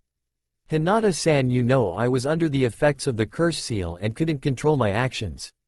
"Please, that is only what the civilian half of the council says when every shinobi knows that you went to him of your own free will," said Kiba. "Look, I have come to ask you all to come with me and tell the Hokage that Naruto shouldn't be leading this mission." The three looked at each other and smirked, then turned back to Sasuke. "Sorry Sasuke, but we don't have a problem with Naruto leading the mission tomorrow," said Kiba. "Fine, then I will just have to have Team Guy for help, or Team 10, said Sasuke. "Don't you get it, Sasuke-san? Only you and Sakura-san have a problem with Naruto-san leading tomorrow's mission, and the sooner you get that through your head the better off you will be," said Shino. "Just wait and see, you'll all be sorry when that dope leads us to our deaths, then you'll wish you had listened to me." Team 8 stared at Sasuke with slight smirks on their faces before saying their goodbyes to each other and leaving. Sasuke watched as Team 8 left the training ground and just couldn't understand why they didn't see what he saw about Naruto. Sasuke sneered at their backs, then went to find the members of Team Guy, hoping that they would see what he saw. Sasuke leapt from rooftop to rooftop looking for any members of Team Guy, but just couldn't seem to find them until he saw Tenten dragging something green out of a weapons store. Sasuke quickly jumped off the roof he was on so that he could confront Tenten and what now looked like an unconscious Lee. "Tenten, I was hoping I could speak with you and Lee," said Sasuke. Tenten was about to answer when she felt Lee shake himself out of her grip. "What do you want, Uchiha-san?" asked Lee. "What is with the guys of the Konoha 12 and not liking me?" asked Sasuke. "Oh, I don't know, maybe it's because your selfishness almost got us 6 members of our group killed." Tenten stared at Lee surprisingly. In all the years she had known him, she had never heard him speak to anyone like he had just spoken to Sasuke. Sasuke for his part was inwardly cursing himself. He had forgotten that all 6 members of that retrieval team plus the Sand siblings hated him, thus making his quest to hopefully gather enough support to get Naruto out of the leadership role impossible, since he needed a majority, but with Hinata and Shino shooting him down he wouldn't be able to get it. So Sasuke-san, what did you want? Asked Tenten. Sasuke looked up at both of them, and even though he hoped that they would side with him, he knew that it didn't matter. It was nothing, said Sasuke. Tenten watched as Sasuke vanished in a swirl of leaves before turning Lee, who had a scowl on his usually upbeat face. Lee, what's wrong with you? I never seen you look so angry, said Tenten. It's nothing really though, everyone that was a part of the Sasuke retrieval team hates Sasuke because all of us almost died for no reason, said Lee. Tenten thought that the members of the retrieval team had gotten over that, but when she looked back to Lee to ask him, he just stormed off. Wow, I know Lee must have been angry because once Sasuke showed up he didn't once yell anything about the power of youth, thought Tenten. With Naruto and Kushina arrived at the Hyuga compound pretty late but knew that it wasn't late enough to stop having visitors. Naruto walked to the entrance only to be stopped by two branch guard members. What is it that you are here for? Asked one of the guards with what looked like a permanent scowl on his face. My name is Naruto Uzumaki Namikaze and I need to speak with Neji Hyuga regarding a mission, said Naruto. I will inform Neji-sama that you are here, said the second guard, who seemed a bit nicer than his counterpart. The first guard watched as the second guard vanished, then turned his attention to Naruto. So you are the one who defeated Neji-sama in the Chunin exams, said the guard. That's right, said Naruto. I also know that you have the Kyuubi sealed inside of you. Yes, I do. What does that have to do with anything? I am just surprised, that's all. And why is that? I didn't know that your kind could have children is all. Excuse me, I didn't know that demons could have children. I am not a demon, I am the container that my father chose, and if you can't see that, then I feel sorry for you. The guard was about to make his reply when the second guard came out and escorted Naruto into the compound. Naruto followed the guard until he saw Hanabi and Moegi coming out of what appeared to be the kitchen, sandwiches their hands. Naruto-senpai, what are you doing here? Yelled Moegi. Well, I need to talk to Neji about our mission, said Naruto. Hanabi looked at the guard before dismissing him, stating that she could show Naruto where Neji was. Hanabi looked at Naruto before telling him to follow her to the study where Neji was. When the three finally arrived at the study, they found Neji reading a scroll. Hey Neji, said Naruto. Ah Naruto, what a pleasant surprise. What are you doing here? Asked Neji. Well, I just wanted to talk to you about the mission tomorrow. Neji nodded and knew right off the bat that Naruto would make an excellent leader since he was already thinking ahead. Very well, let's talk, said Neji. Oh hey Hanabi, is your sister here? Asked Naruto. Yes, Nei-chan is here, replied Hanabi. Well, how about you and Moegi take Kushina to get to know her a little better? Really, senpai? Asked Moegi. Yep, but she just finished eating, so if she starts to fall asleep, let her, since it's about her bedtime anyway. Both girls quickly nodded, then Hanabi took Kushina from Naruto and left to find her big sister. Now Neji, I just wanted to know how you think we should approach this mission when we are together, said Naruto. Well Naruto, what is your knowledge of the demon country? Asked Neji. Not good, since I have never even heard of that country, let alone been to it. So what about you Neji, what is your knowledge of this demon country? Well, as you heard, Lee Sakura-san, Uchiha-san and myself went to protect a priestess named Shion who can see the future that resides in the demon country. So how about we just go with knowledge? Meaning, when we are together in the demon country you will be in charge, since you know more than I do, while I will give my input on certain situations. That is a very good strategy and I agree wholeheartedly. Neji then looked at Naruto before explaining to him that they need to pick teams, which Naruto agreed to until Neji said he wanted the first selection. Fine, you can have the first pick with one condition, said Naruto. Fine, I accept this condition, said Neji, knowing that he could pick Tenten with the first choice, which was why he wanted it in the first place. Since you already took it, the condition is that you have to pick Lee as one of your choices. Neji cursed, knowing that Naruto would probably want him to take Lee but didn't really care since Tenten would be able to keep him quiet. Fine, I accept your terms and chose Tenten, said Neji. Alright then, since you have Lee and Tenten I get 2 picks, and with those 2 picks I want Hinata and Shino, said Naruto. Okay, then I will take Shikamaru. Naruto cursed as Neji took Shikamaru, knowing that Shikamaru and Choji liked to stay together if they could. Alright then, I am taking Choji, said Naruto. Neji calmly went through the list of people left and smirked when he thought of who would be left for Naruto after this. Kiba, said Neji while feeling slightly sorry for Naruto. Fine, then I will take Ino, said Naruto, causing Neji to frown slightly. Neji was now stuck with a hard decision between to a fangirl or a traitor, but hoped that his pick would perform up to par. I'll take Sakura, said Neji. Both boys stopped and stared at each other after they heard Neji's choice, knowing that meant Naruto would be stuck with Sasuke. It's not like it matters, but are you alright with these teams? Asked Neji. Yeah, with the exception of Sasuke, my team is great for me, said Naruto. The two laughed, then began to talk about some things that happened while Naruto was gone and about what Neji had heard some kunoichi talk about a few days ago. When Neji began to tell Naruto about what he heard some of the kunoichi saying about him stunned the blonde ninja, he never thought that girls would think of him the way Neji said they were talking about. Well, Neji, I almost forgot to tell you that I have decided to bring Kushina along, said Naruto. That's fine, it's none of my business really as long as you can protect her and lead a mission, responded Neji. Trust me, I can do both. Good, then there won't be a problem. Well, I should go get Kushina and head home. By the way, do you think you can show me where the girls would be? Oh, of course, they would be in Hinata-sama's room. Follow me. Hey, we will tell everyone whose team they are on before we go. Nodding, Neji stood up, then walked out of the room with Naruto following him. When the two finally reached Hinata's room, they found the girls swooning over a sleeping Kushina with whisper shouts of kawaii. Naruto smiled while Neji simply put his head down in embarrassment of his two cousins. Naruto walked over to the girls and listened as they explained when Kushina began to get tired and how cute her little yawns were.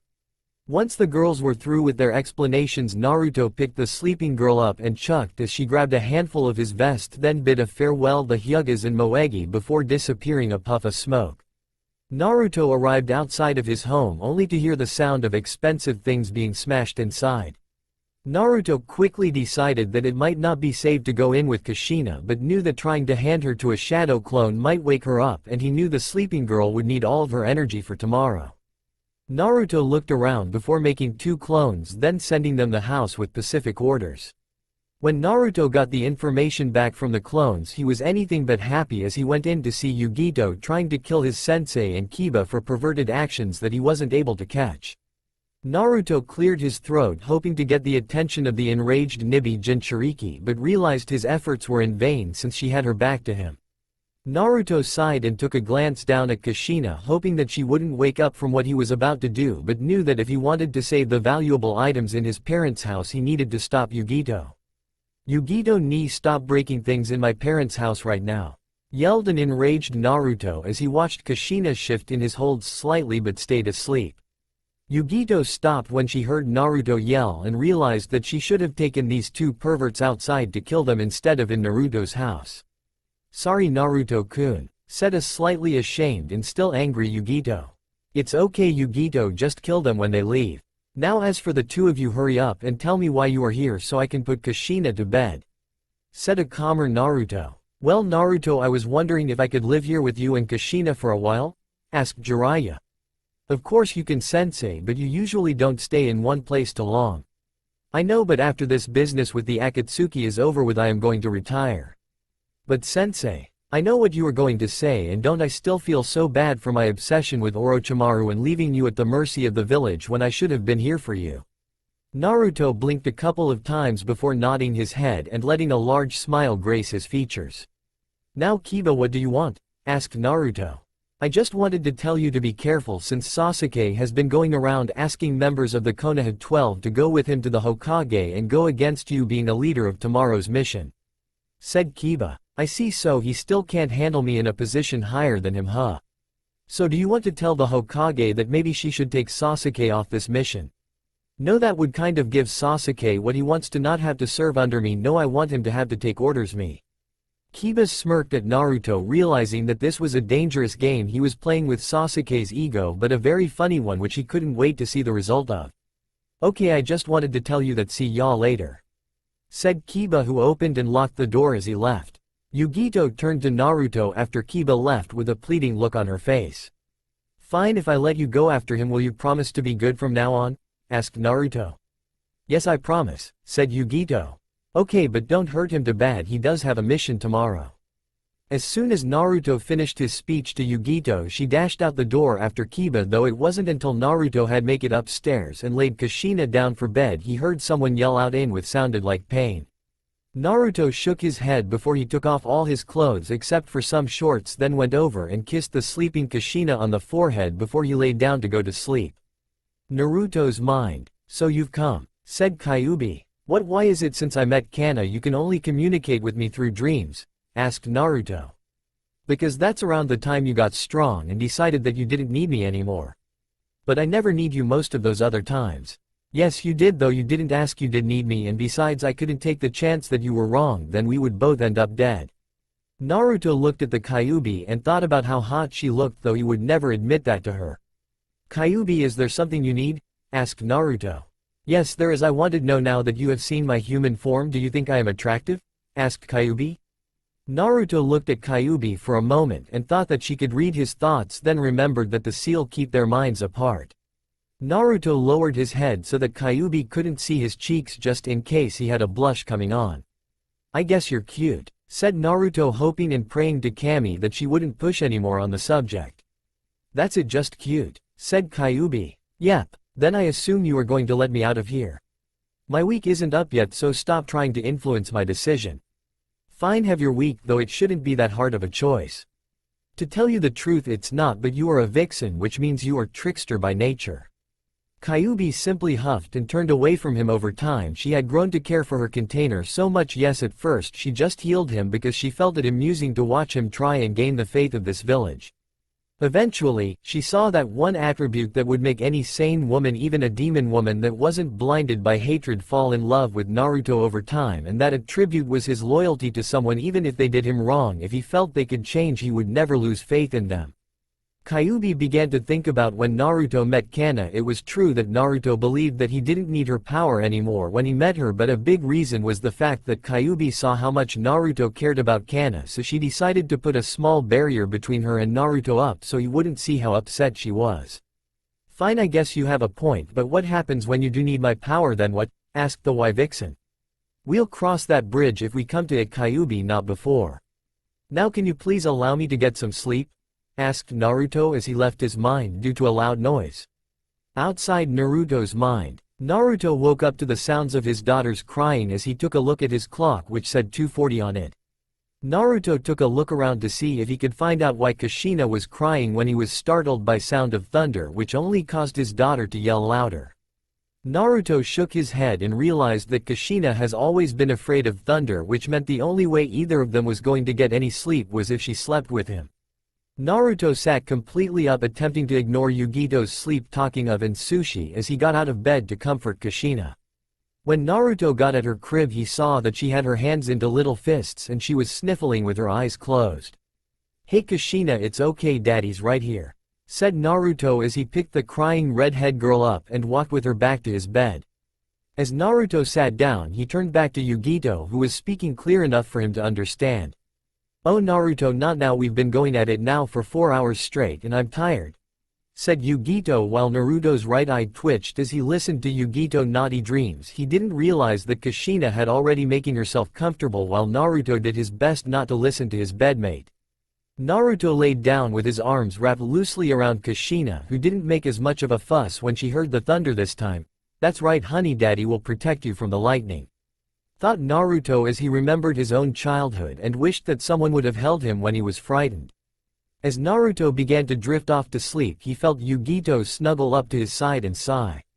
Naruto smiled as he looked at her with her hair unbound like it was every night before she went to sleep, and though he thought she looked beautiful no matter what style her hair was in, he did think she looked especially hot with it free like it was now. Naruto wondered about having a family, and even though she was an oddball, Naruto wouldn't mind starting a family with Yugito. Deciding to put these feelings on the back burner for now, Naruto decided he had better get some sleep, though before he went back to sleep he turned his head so that he was facing Yugito. For a moment Naruto stared at her luscious lips, then kissed her softly, causing her to moan in her sleep before he himself went back to sleep. Next morning, 7 a.m. Akatsuki hideout. Pain walked through the Akatsuki hideout looking for Hidan, since he knew that Kakuzu would be counting the organization's money for the better half of the morning. Pain walked toward the shrine room that Hidan had set up so that if any other members wanted they could pray to Jashin just in case Hidan wasn't around at the moment they decided to believe. As Pain walked to the room he saw Hidan coming out with a satisfied smirk on his face and decided to just tell Hidan about his mission until he was beaten to the punch. "Hey you ass turtle, when are you going to give me something to do that shows Jashin-sama how much I believe in him?" asked Hidan. "Soon, in fact I want you and Kakuzu to go the demon country in 5 days to kill the child of the Kyuubi Jinchuriki." "Aid Pain, how in the world do you where he is going to be motherfucker? I have a source in Konoha that tells me everything that goes on with their Jinchuriki." Pain then instructed Hidan to go and speak with Kakuzu so that they would be on the same page, then told him that they would find a way to kill him if he killed the Jinchuriki. Hidan snorted as he watched Pain walk away as if his rules controlled a follower of Jashin. If his lord wanted the Jinchuriki dead, that he would be dead, end of story. Hidan walked to the treasury where he saw Kakuzu greedily counting the money and frowned. If only this man would worship Jashin the way he worshipped his money. "So counting the money again, I see," said Hidan. "Of course, I mean someone could try to be sneaky and take the money right out from under our noses if we don't count it properly," said Kakuzu. "Is money that important to you?" "Of course it is. Can you believe that a couple of days ago Itachi asked me for some money so that he could buy some Pocky? I almost killed him for that. Look, I can tell that you are busy, so I just came to tell you that in 5 days we leave to kill the daughter of the Kyuubi Jinchuriki. I see very well, in 5 days I will be ready, though I don't like to leave the money uncounted. This will be a great chance for me to get the organization more." Hidan stared at his partner before walking away when he heard a voice from behind him yell out to him. "Oh, and Hidan, when we kill the girl make sure you don't take all day with your Jashin nonsense, alright?" said Kakuzu. Hidan scowled before he took his scythe, flinging it at Kakuzu, but realized that both he and his money were gone. Hidan quickly prayed to Jashin to give him the strength necessary to convert or kill Kakuzu when the time came.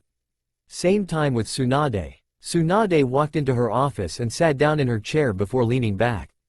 As Tsunade waited for Shizune to bring in her paperwork for the day, she began to wonder if Naruto allowed Jiraiya to move in with him, seeing as there was no chance in hell he would ever live with her. While Tsunade continued to let her thoughts wander, she saw open the door and reveal Shizune with surprisingly not as much paperwork as she was used to, though she wasn't going to complain. "Good morning, Tsunade-sama, I hope you slept well?" asked Shizune. "Actually I did," said Tsunade. "Tsunade-sama, I was wondering, have you informed Kakashi of the problems he could face on his mission?" "Yes, I had Jiraiya stop by Kakashi's home and tell him of the Akatsuki threat, so they should be well prepared." Shizune gave a quickly nod of her before she left the room to get started on her own work for the day. When Shizune was out of the room, Tsunade let out a sigh while silently praying that the Akatsuki wouldn't be in the area, at least not while the team she sent out was there. Tsunade broke off her thoughts and smiled at the light workload before realizing why the paperwork was so light. It seemed that her former teammate had somehow squeezed some peeping in before or after talking with Kakashi, though all she knew was that she would take care of him personally. "Oh yeah, that old pervert won't even know what hit him," thought a happy Tsunade. With Jiraiya, the Toad Sanin woke up in a room that Minato would always let him use before he had to kick him out for peeping on Kushina when she would take her erotic bubble baths, as he referred them, though intelligently didn't tell Naruto that he used to peep on his mother. Jiraiya sat up in his bed and yawned before he decided to go check on his prized student and his daughter. Of course, the fact that he knew that Yugito was with them had nothing to do with it. As Jiraiya opened the door to Naruto's bedroom, he saw Naruto with his arm draped over his chest as if he was holding something that wasn't there. Jiraiya then turned his attention to the person next to Naruto and saw Yugito with her hand on Naruto's upper thigh with Kushina snuggled comfortably between her breasts, which Jiraiya would have been able to see if only she hadn't decided to wear a bra, since the light blue gown she wore was see-through. Jiraiya smiled and slipped through the door, then quietly walked over to the bed, then took the hand of Yugito's which was resting on Naruto's thigh and put it inside his pants, then began to rub slightly, causing Naruto to moan in his sleep. Jiraiya quickly ran out of the room, attempting to hold in his laughter until he was a safe distance away from the room. When Jiraiya finally made back to his room, he fell back on his bed laughing and decided to create a shadow clone which would stay outside their room so he could hear their reactions when they woke up. As Jiraiya continued to laugh, he began to get dressed so he could have a talk with Tsunade before he had to see Naruto off. After getting his clothes on, Jiraiya chuckled one last time before jumping out of the window and heading toward the Hokage tower to tell his old teammate what he had done. While Jiraiya was traveling to the Hokage tower, he avoided Lee and Guy, who he knew would be yelling about flames of youth, and though he never wanted to deal with them if he could help it, he certainly didn't want to do it this early in the morning. When Jiraiya arrived through Tsunade's window, he was met with a fist to the gut, then was stomped on repeatedly. 45 minutes later, when Jiraiya awoke from his beating, he looked at Tsunade and asked her what that was about. "For causing me to have paperwork because of your peeping," yelled Tsunade. "Hey, I was wondering why Shien needed ninja guards," asked Jiraiya. Tsunade looked up from the paperwork she was doing before leaning on her desk and looking him straight in the eyes. "Shien had a vision of someone coming after her sometime soon," responded Tsunade. "Was she able to give a description?" asked Jiraiya. "No, but she said whoever it was seemed strong since her guards were no match for him." Jiraiya walked back to the window before turning around and leaning against the nearest wall. "Can you believe Naruto?" asked Jiraiya. "What do you mean?" questioned Tsunade. "I mean taking his daughter on such a high-level mission." "True, but before she died, Kushina used to take Naruto on S-class missions and she would always come back with Naruto in one piece." Jiraiya smiled at the memory of Naruto's mom, then frowned as he remembered every single ass-kicking that Kushina ever gave him, especially when she found out that it was him who named Naruto and not Minato like she had been led to believe. "You're right, besides Naruto has long since surpassed his Kushina in shinobi abilities, so he should have no problem protecting his daughter and future children," said Jiraiya. "But if I found out that Kushina got hurt, well, he'd better hope she doesn't," said Tsunade. Jiraiya looked at Tsunade before allowing a smirk to appear on his face at just how close Tsunade had let herself get to this child she had only known for a few days. Well, the big bad slug Sannin has a weakness for something other than Naruto," thought Jiraiya as he watched Tsunade grumble about her paperwork and how much she hated it. Elsewhere, in parts unknown, a man sat on a throne as he listened to what his minion had to tell him. "My lord, we have scouted the demon country and found that you by yourself could take it over without any problem," said the minion. "Excellent, you and I will leave to capture Priestess Shien soon, so be ready until then," said the man. "Yes, of course, my lord. Once I have Shien's power to see the future, I will be able to avoid all the threats of this world that would dare challenge me," thought the man as he prepared himself to go to the demon country. Naruto's house. Naruto opened his eyes and looked down at his chest, expecting to see his daughter fast on his chest. Instead, he found slight pleasure from someone rubbing his crotch. When Naruto looked down, he saw Yugito with her hand in his pants rubbing his slightly in her sleep. Naruto held back a moan as he took Yugito's hand out of his pants, then turned to face her when he saw that either Kushina must have rolled out of his grasp somehow or Yugito took her from him in the middle of the night for some reason. Naruto wouldn't have minded Yugito sleeping with Kushina except for the fact that Kushina was using Yugito's breasts as a pillow. "Well, she looks content and I guess it's not hurting anything," thought Naruto. Naruto looked over at his clock and saw that it was 8:45, which meant he could allow Kushina to a while longer before he would have to wake her up.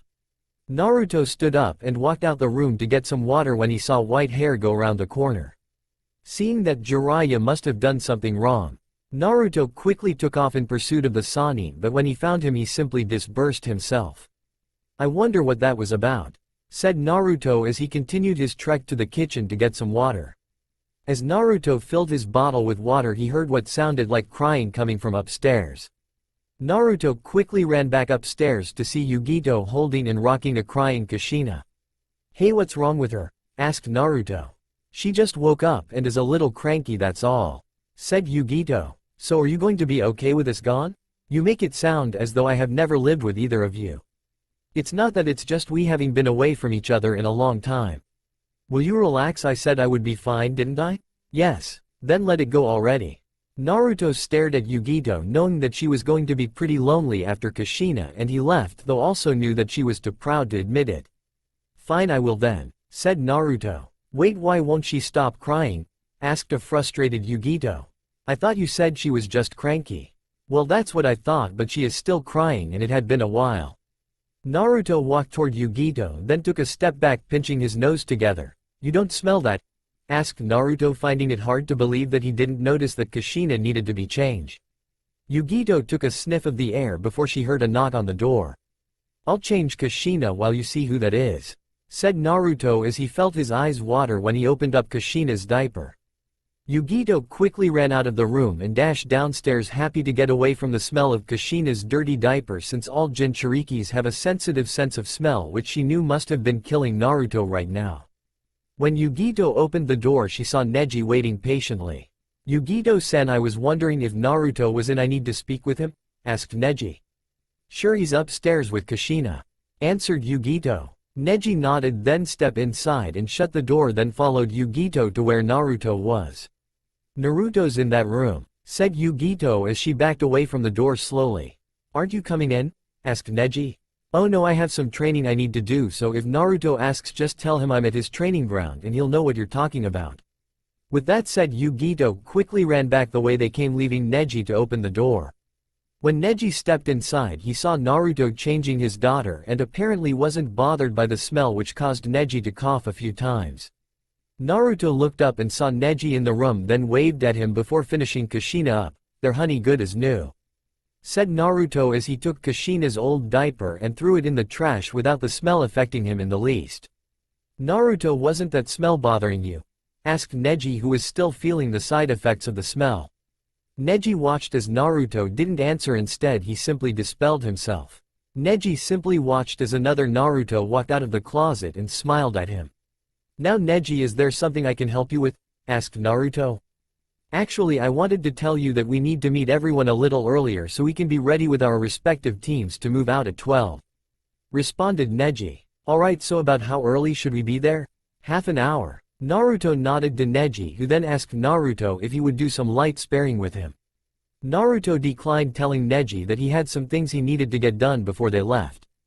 After Naruto showed Neji out and got Kushina dressed, he decided that it would be good for the two of them to get some fresh air, so he wrote a quick note to Yugito since her hurt her training, then left with Kushina. Front gates 11:30. Sasuke arrived at the gates a half an hour early like Neji had told him to, and assumed that the Hyuga was playing a trick on him since he was the only person there, until he noticed Sakura walking toward him. "Hi Sasuke-kun," said Sakura. Sasuke glanced toward her but didn't respond, instead opting to turn his attention to the three people heading their way. "Hey forehead Sasuke-kun, are we the first ones here?" asked a distracted Ino, who seemed to be looking around for something. "Yeah, we are, Ino Pig," said Sakura, who wasn't hiding the fact that she was angry with Team 10 had interrupted her alone time with her Sasuke. While Ino and Sakura began to argue, Choji and Shikamaru shook their heads before sitting on an empty bench. Both boys began to talk about what they thought might happen on the mission, especially with Naruto leading it, which was almost enough to get Shikamaru excited. The five continued to do their own things when they saw Team 8 and Team Guy without Neji walk into the clearing and greet them. "Hey Shikamaru, Choji, what's up?" yelled Kiba. "Could you stop being so troublesome?" asked Shikamaru. "What did you say, you lazy slacker?" "Now Kiba-kun, I am sure Shikamaru-san didn't mean anything by it," said Hinata as she and Shino greeted Choji, while Kiba continued to attempt to argue with Shikamaru, who simply yawned at him as he yelled. "So Hinata, have you seen Neji?" asked Choji. "The last time I saw him, he said he was going over to Naruto-kun's house to tell him about meeting early, then he was going to train." Choji nodded, then grabbed a bag of chips before going back to his seat next to Shikamaru. 15 minutes passed when the Konoha 12 saw the members of the other missions arrive along with the Sannin. "Hey everybody, where is Naruto and Neji?" asked Tsunade. "We don't know, they haven't shown up yet," responded Tenten. "Is that the kind of leader you want, Tsunade-sama, one who can't even be on time for a mission?" asked Sasuke. Tsunade ignored Sasuke and turned to Jiraiya, who simply shook his head as he had no clue to where Naruto could be. "I just can't believe that he and Neji aren't here," said Tsuande. "Has anyone seen him?" asked Jiraiya. Everyone shook their head except for Konohamaru, which indicated to Jiraiya that he knew something. "Out with it, Gaki," said Jiraiya. "I don't know where he is, but I did see him walking with a cute black-haired woman that wasn't Kurenai-sensei or Shizune," said Konohamaru. "Really, a new girl? I wonder who it is." "Yeah, she was a civilian, but Nissan walked with her for a while and all they did was talk." As Konohamaru was explaining things to Jiraiya, he failed to notice the glares he was getting from the three girls behind him. Suonde listened to Konohamaru's story and tried to remember someone with black hair besides Kurenai or Shizune. Well, we'll just have to find out now, won't we? Said Jiraiya. As soon as Jiraiya said that, they spotted 3 figures walking toward them. As the figures came closer, they saw that it was Naruto Neji, and they assumed the female that Konohamaru talked about. The group ran toward the 3 and greeted them with all kinds of different types of questions, but the same question that everyone had was, who was this black-haired woman? The girl simply giggled, then addressed 2 people that she recognized. "Hi Shino Ino, it's great to see you 2 again," said the young woman with a smile. "Do we know you?" asked Ino. "I know I look a little different without scales or looking like a giant fish monster, but I thought you 2 would remember." "It's good to see you again, Isaribi-san," said Shino. Ino stood dumbfounded that she hadn't recognized the girl that ultimately helped them stop the fake demon of the ocean that was robbing ships. Ino smiled, then embraced the girl in a hug before apologizing for not remembering who she was. "Don't worry about it, Naruto, and I didn't even recognize each other when I bumped into him. Lucky for me, he was able to catch me and his cutie of a daughter," said Isaribi. Jiraiya quickly ran over to Isaribi without even bothering to close his mouth to stop the drool from leaking out. "So you're interested in Naruto-chan said Jiraiya. Isaribi simply blushed and looked away from the old pervert, which to Jiraiya answered the question in a big way. "Well, Naruto saved my life, so why wouldn't I be interested in him?" asked Isaribi.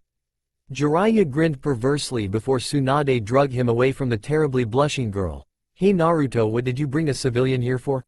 asked Jiraiya. "Well, it's been a while since we've seen each other, so I decided she could walk with me here so we could get to know each other again," said Naruto. Tsunade looked at Isaribi and shook her head okay, since she wasn't giving out any important information, before looking to the 2 team leaders. "Naruto Neji, have the 2 of you chosen your teams? Asked Tsunade. Both ninjas shook their heads before Naruto stepped up to inform everyone of what team they were going to be on. "Alright, listen up, if you hear your name called, then you are on my team, and that means you're headed to the spring country with me," exclaimed Naruto. Everyone stood still and silent, even the Sannin and members of other missions, to find out who was going to be on whose team. "These are the orders I chose my members in, just to let everyone know: Hinata, Shino, Choji, Ino and Sasuke," said Naruto as he let it all sink in. Sasuke immediately frowned at having to take orders from Naruto, but was especially angry of his status of being last, which he decided to find out the reason of. "Why was I last, Dobi?" asked Sasuke. "Because that's where you were picked," answered Naruto. "Picked?" questioned Shino. "That's right, Naruto, and I had a draft of sorts, and that was the order of Naruto's picks," exclaimed Neji. Sakura was listening to all of this and was absolutely fuming at the fact that she wasn't going to be with her Sasuke. "So what, Naruto, did you make sure that Sasuke-kun was on your team so you could boss him around?" asked Sakura. "Did you even hear what I said? I had the last pick, which meant Neji was the one that didn't choose Sasuke," said Naruto. "What do you mean?" "I mean that Neji picked before me and it came down to you and Sasuke, which he chose you. Then trade someone for me." "Like who?" "Hinata. Sorry, I need the Byakugan, plus I like Hinata more than I do you." Sakura growled at Naruto, hoping to intimidate him into trading for her, which didn't work at all. "Look, Hinata was my top pick, which means she is very valuable to my team. Now if no one else has anything else to add, then Team Naruto is ready to head out," said Naruto. "Hey Naruto-kun, who's going to watch Kushina-chan for you while you're gone?" asked Hinata. "No one, she's coming with me." "What?" yelled everyone except for Neji and the Sannin. "Tsunade-sama, there has to be some rule against that, right?" asked Sasuke. "No, Kushina is technically a civilian, which means she is allowed to go anywhere she or her father so chooses," answered Tsunade. Naruto smiled at his team before he gave them their directions, then had them move out. As Tsunade watched Team Naruto leave, she had a feeling that these teams led by Neji and Naruto were going to do something amazing on this mission. Neji smiled as he watched Naruto's team head toward the spring country and silently prayed that Naruto would take care of Hinata. Neji turned to his own team before he told them what he expected of them, then ordered them to follow him as they moved out. As the teams left, Jiraiya smiled as he remembered how he watched Minato go off on first mission as a team leader, which made him feel the same way he was feeling right now, that feeling of being the best teacher in the world. "So Jiraiya, what do you think is going to happen?" asked Tsunade. With Naruto on the mission, anything and everything which I am sure he can handle," answered Jiraiya. They talked a little while longer as they saw the other teams off but noticed that Isaribi hadn't left the spot she had been standing in since Naruto left. Suande smiled and asked her if she remembered what Naruto was like when he saved her. She then proceeded to tell Isaribi that Naruto was going to be just fine. Isaribi smiled as she realized that Tsunade was right and that Naruto was going to be completely fine. "Now Isaribi, I don't believe you ever told me the complete story of how you and Naruto met. So if you would like we could talk about it over a drink?" asked Tsunade. "A drink? Really? I mean I don't usually," said a nervous Isaribi. "A first-timer, don't worry, I'll go easy on you." Jiraiya watched and chuckled as Tsunade drugged the nervous girl off to her office, probably in one last desperate attempt to corrupt someone. With Team Neji, Neji was able to speak with Shikamaru before they entered the formation that Neji wanted, which allowed Neji to watch the group's back while Shikamaru was able to give out the orders that Neji wanted given out. Shikamaru then estimated that it would take 2 to 4 days to get to the Demon Country, and it would take Naruto 2 days to get to the spring, then 3 more to get to the Demon Country. Sakura on the other hand continued to complain about not being with Sasuke, which was making everyone on the team angry, especially Tenten, who hated working with Sakura because she was the ultimate fangirl that in turn made all Kunoichi look bad.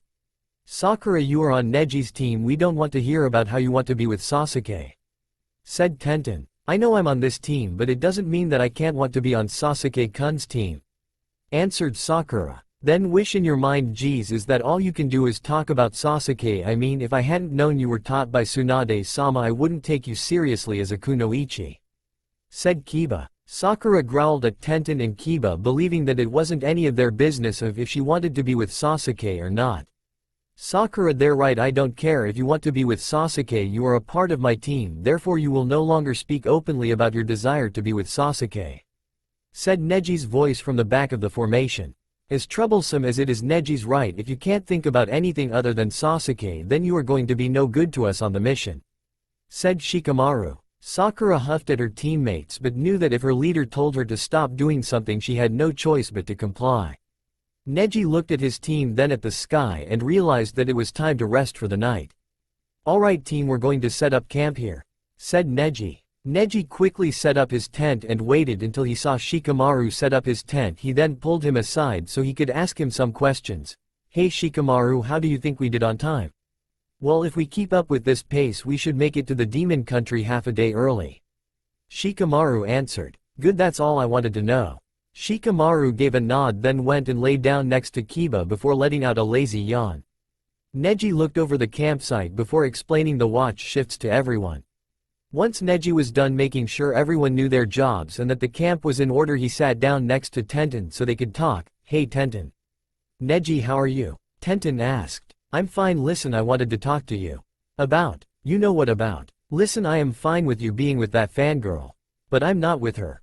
"Then why were you kissing her? That wasn't what it looked like." "Right, look Neji, we are teammates and that's all we will ever be, I understand that now. But I want to be more than teammates. I sorry Neji, but I don't think it would work out." Tenten gave Neji a soft smile, then went into her tent to go to sleep. Neji frowned as he watched Tenten walk away from him. To Neji, Tenten was the perfect girl for him since she wasn't a fangirl and actually had a deep dislike for them. Neji sighed, then began to think about what brought this all about and realized that he shouldn't have gone drinking with the male members of the Konoha 12 last month, but he wanted to have some fun since he'd just come back from leading a month-long mission a couple of days before. Once he was drunk, he met a girl from his graduating class, then one thing led to another and they ended up making out in the middle of the street for everyone and most importantly to Neji Tenten to see. Neji sighed, then looked over his team before heading to his tent to get some sleep, hoping that somehow on this mission he could get Tenten to understand what really happened. Kiba watched as Neji and Tenten went into their respective tents, then turned to Lee to get some answers. "Hey Lee, is Tenten still mad at Neji for making out with that girl?" asked Kiba. "Yes, I saw how hard it was for her, but Guy-sensei helped her get over it some," Lee answered. "What do you mean Guy-sensei helped her get over it?" asked Shikamaru, who joined the conversation from his comfortable spot. "Well, Guy-sensei used the thing that Tenten hates most in the world to help her get over Neji." "And that is?" asked Kiba. "Are you that dumb?" "Kiba, everyone knows that Tenten hates fangirls, that's why she can't stand Sakura," Shikamaru said. Okay. Guy-sensei must have told Tenten that whenever she was around Neji she acted like a fangirl, right Lee? Exactly. Guy-sensei then explained to Tenten that she needed to get over Neji unless she wanted to end up like Sakura. Said Lee. So he basically scared the feelings she had for Neji out of her? Asked Kiba. That's right. Shikamaru listened to Lee's story and smiled as he realized that Guy wasn't as dumb Kakashi and some of the other Junin made him out to be, which made him glad he listened to Asuma. Well, we had better get some sleep since Sakura has first watch, said Shikamaru. Next day with Team Naruto. Choji yawned as he watched daybreak and decided to wake up Naruto to find out what he wanted to do going forward. Choji grabbed a bag of chips from his tent, then went into Naruto's tent and woke him up.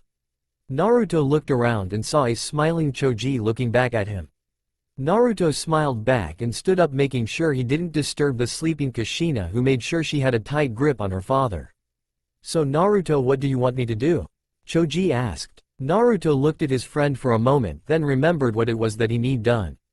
Choji, I need you to wake up Sasuke and Ino while I take care of Shino and Hinata, said Naruto as he began walking toward Shino's tent.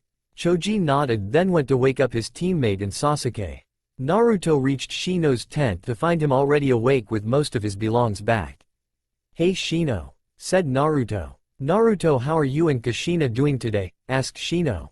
We're fine. Well, one of my bugs told me that Choji had already gone to wake you, so it came back and told me that you were coming. Naruto nodded, then turned around to see Ino leaning up against Choji while trying to wake up fully and Sasuke coming out of his with a scowl on his face. Naruto chuckled at his former rival, then went to Hinata's tent only to find her gone. Naruto looked around the campsite but couldn't find her, so he summoned a tracker toad to help him out.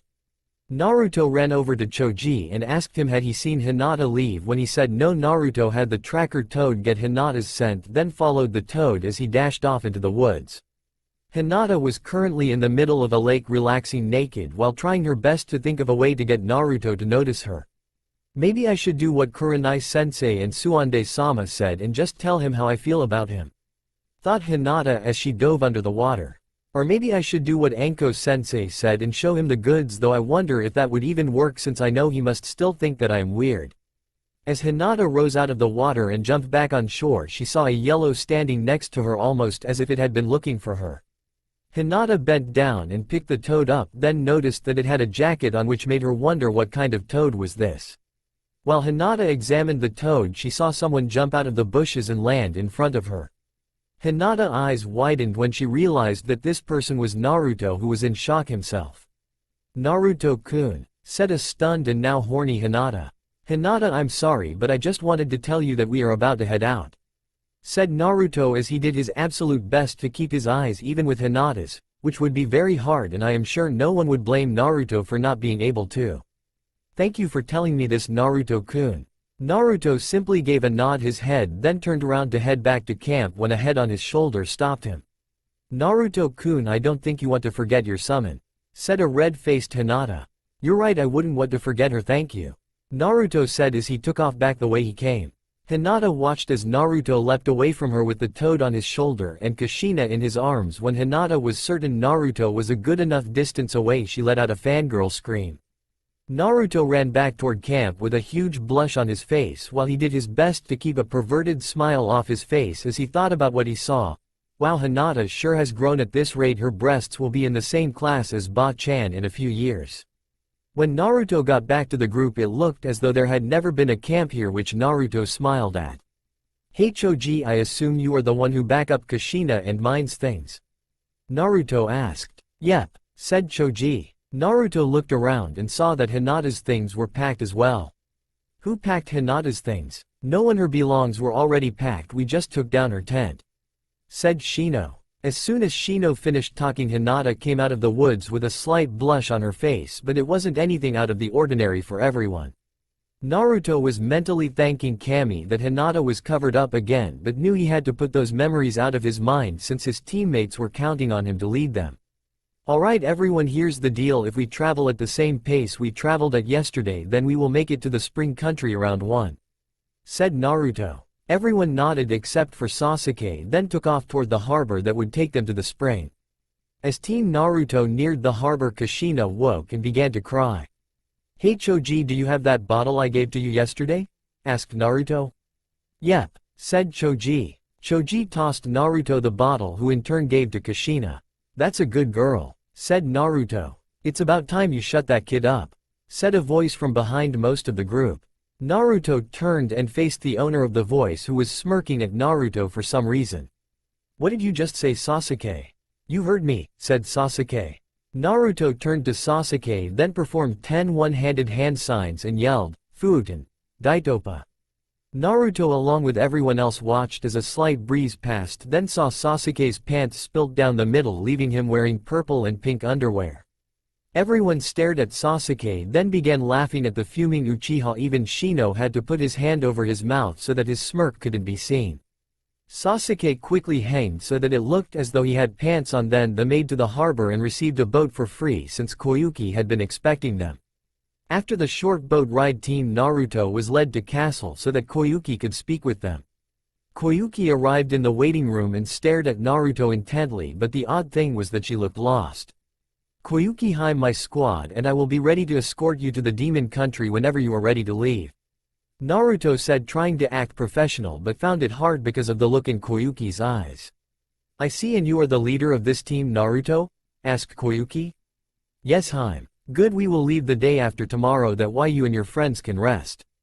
"Thank you, Haim." All of Team Naruto was shown their rooms they would be sleeping in for the night, while Naruto waited for someone to escort him to his room. After 20 minutes of waiting, Naruto was shown to a room that looked very familiar to him. The man that showed Naruto to his room left as Naruto started to open the door. Once Naruto stepped inside, he recognized this as Koyuki's bed, which was identified by the he bent Yugito over. "Look familiar?"